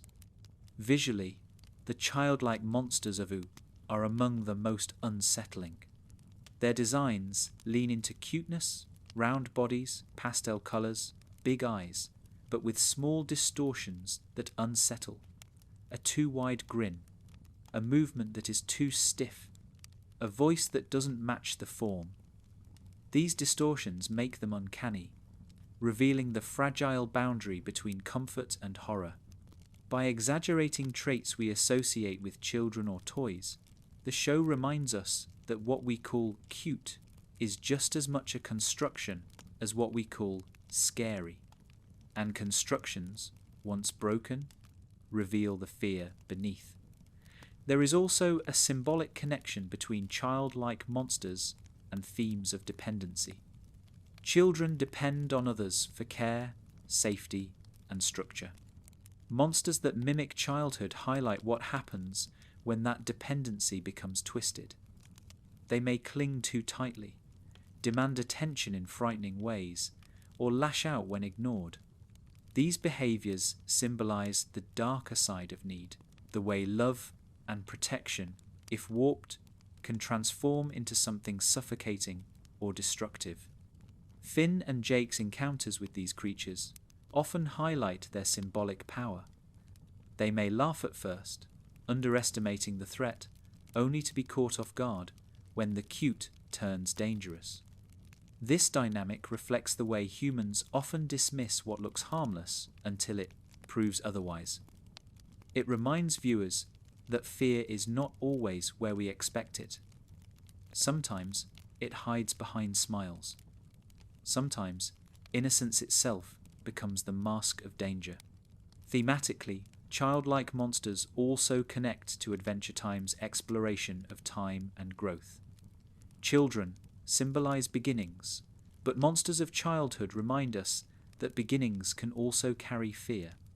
They symbolize the anxieties of growing up, of facing the unknown, of leaving innocence behind. When the childlike becomes monstrous, it reflects the fear of change, that growing up might mean losing safety, that innocence might not protect us from the world's dangers. Yet, as with many monsters in Ooo, these creatures are not purely evil. Some can be befriended, soothed, or understood. Their monstrosity often arises from misunderstanding rather than malice. This suggests another symbolic layer, that innocence, even when unsettling, is still capable of transformation. What first frightens can become endearing. What first unsettles can become a companion. This reinforces the show's broader message that monstrosity is never fixed.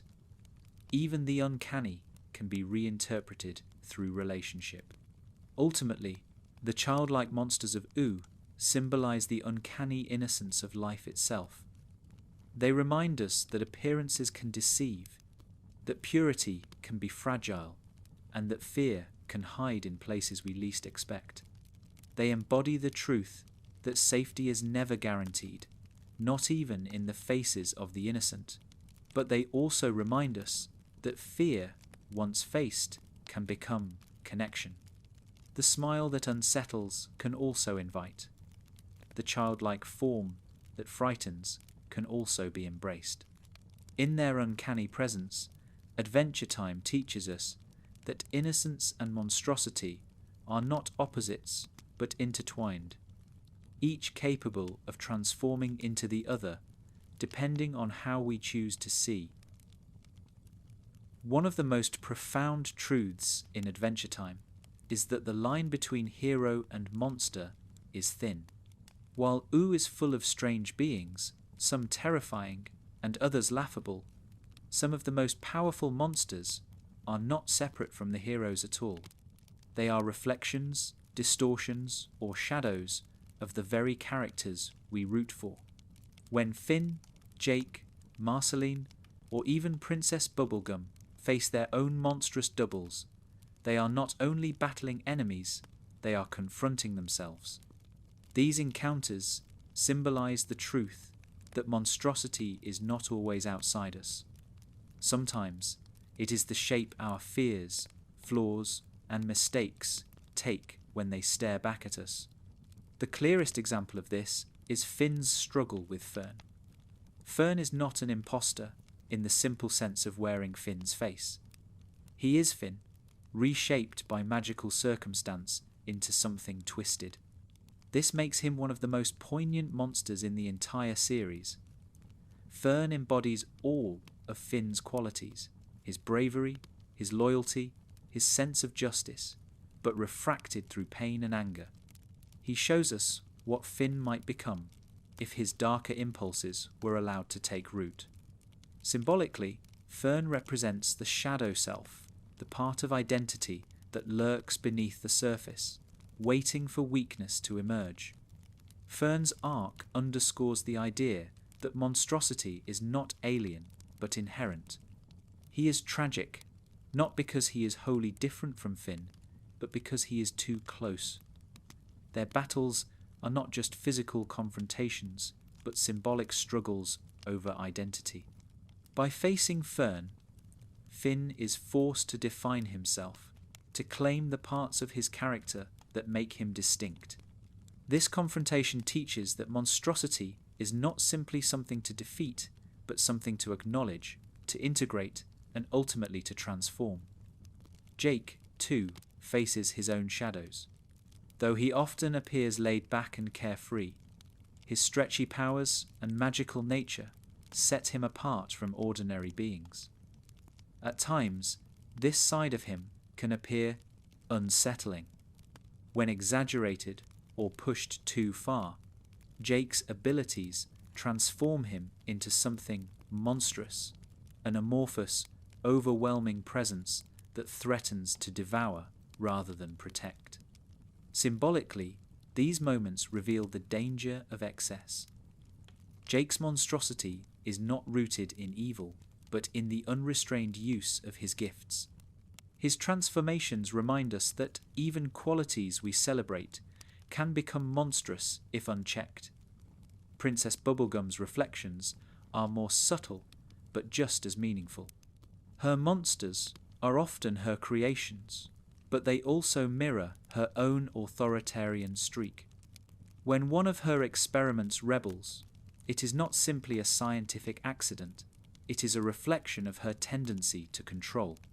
The monsters she faces are mirrors of her own flaws, reminders that her desire for order can create chaos. Symbolically, they show that leadership itself can become monstrous when it forgets compassion. For Bubblegum, confronting her creations is confronting herself. Marceline's monstrosity, meanwhile, lies in her heritage. As a vampire-demon hybrid, she carries within her the potential for destruction, hunger, and darkness. When she leans too far into these parts of herself, she risks becoming the very monster others fear. But unlike Fern or Bubblegum's creations, Marceline does not face her shadow in an external form. She faces it internally through music, memory, and relationships.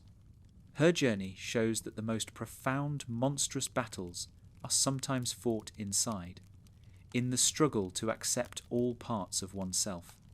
These mirrored monstrosities highlight a crucial symbolic truth. Heroes and monsters are not opposites, but reflections. The difference lies not in essence, but in choice. A sword in Finn's hand can be used to defend or to destroy. Jake's stretching can be comforting or suffocating. Bubblegum's science can protect or enslave. Marceline's hunger can connect her to her past or consume her future. Each hero carries the seeds of www, monstrosity, and each must choose, again and again, how to live with them. Visually, these mirror monsters are some of the most striking designs in the series. Fern's resemblance to Finn is familiar yet distorted, his green hue and plant-like form exaggerating his otherness. Jake's monstrous transformations exaggerate his flexibility into grotesque proportions. Bubblegum's creations parody her candy-coloured aesthetic, turning sweetness into threat. These designs reinforce the symbolism. The monster is not wholly other, but a twisted reflection of the self. Thematically, these mirror monsters connect to Adventure Time's broader exploration of growth. Growing up is not only about learning new skills or facing external threats, it is about acknowledging one's own flaws, shadows, and potential for harm. The monsters that reflect the heroes symbolize this internal growth. They remind us that maturity comes not from denying our darker sides, but from recognizing them and choosing differently. There is also a philosophical depth to these encounters. If a hero can become a monster, and a monster can reveal traces of humanity, then the categories themselves begin to blur. Adventure Time thrives on this blurring, refusing to present the world in simple binaries. By making the heroes face monstrous reflections, the show insists that monstrosity is not a distant threat, but a constant possibility. It lives within us all, waiting for fear, anger, or pride to give it shape. Yet, these stories are not hopeless.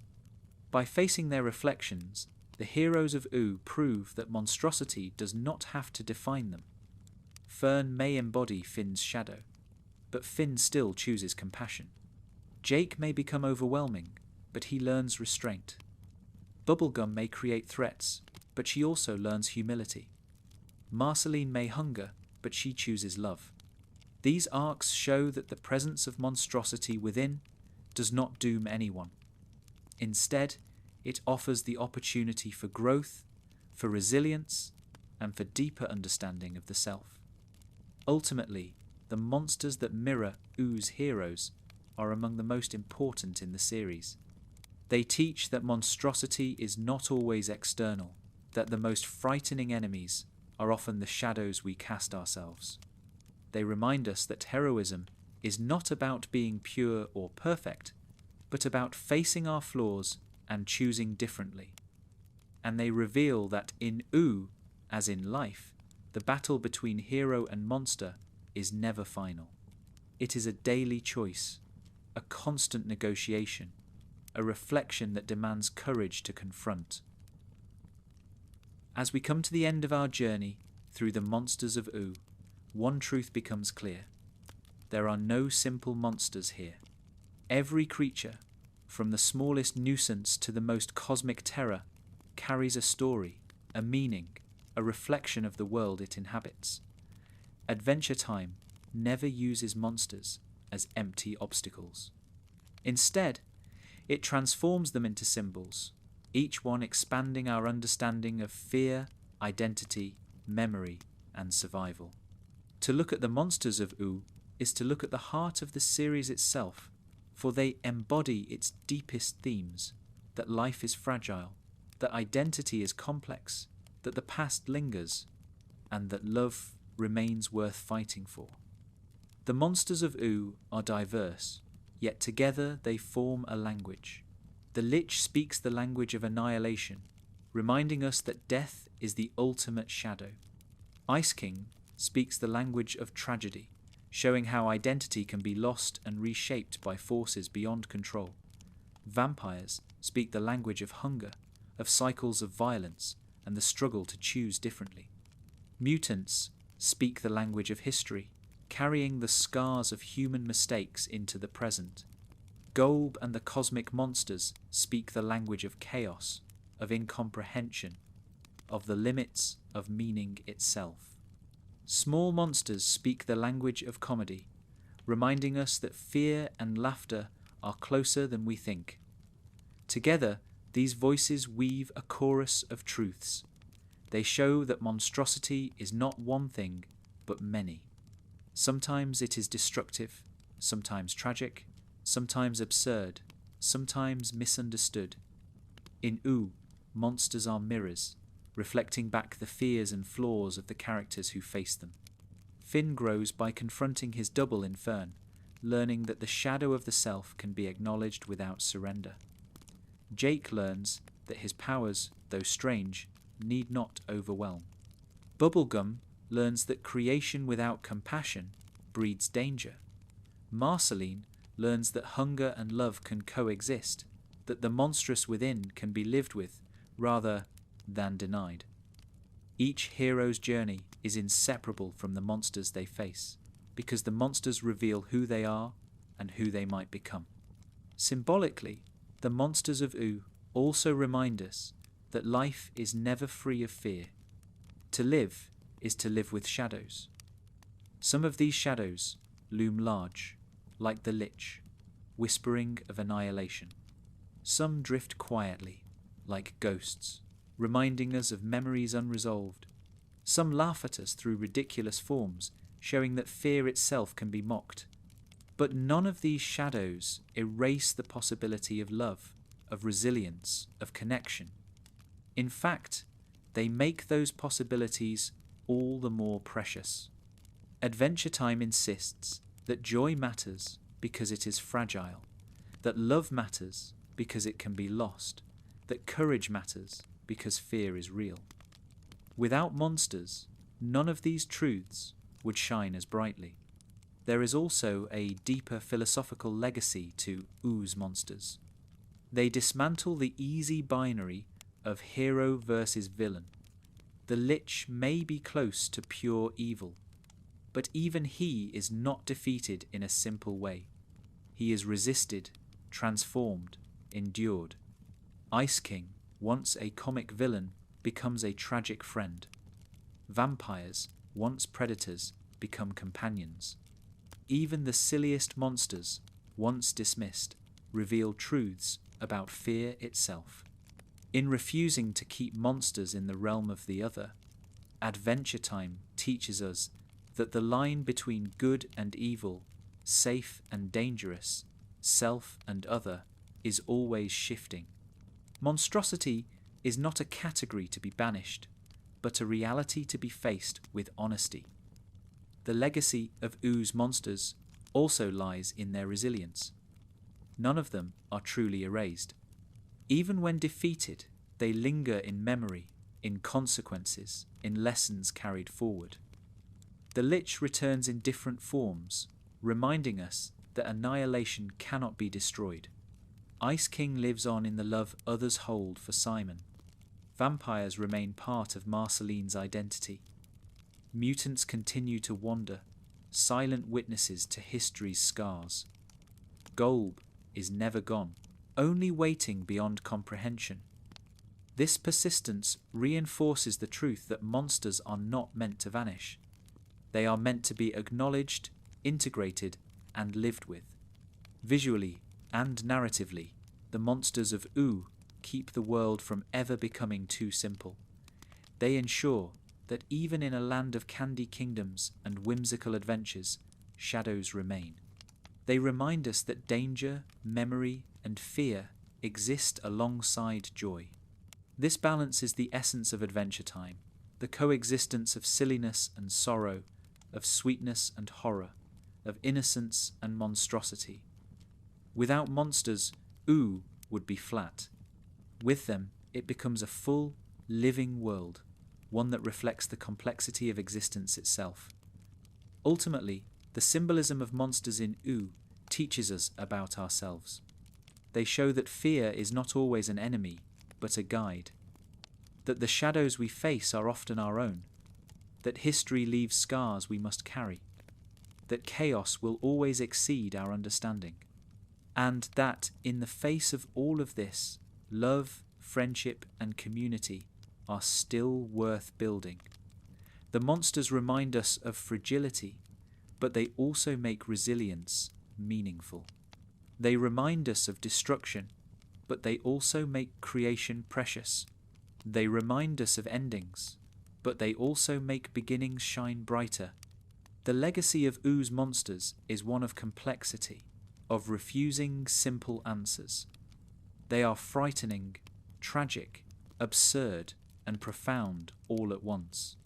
They make us laugh, cry, and think deeply about what it means to live in a fragile, changing world. And in the end, they leave us with this truth. Monsters are not only to be feared, they are to be understood, respected, and sometimes even embraced. For in facing our monsters, whether external or internal, we discover who we really are. In the Land of Ooo, as in life, monsters are never just monsters. They are symbols, teachers, mirrors, and reminders that even in the strangest, darkest corners of the world, meaning can be found. And perhaps that is their greatest gift. By walking with monsters, we learn how to walk more bravely with ourselves.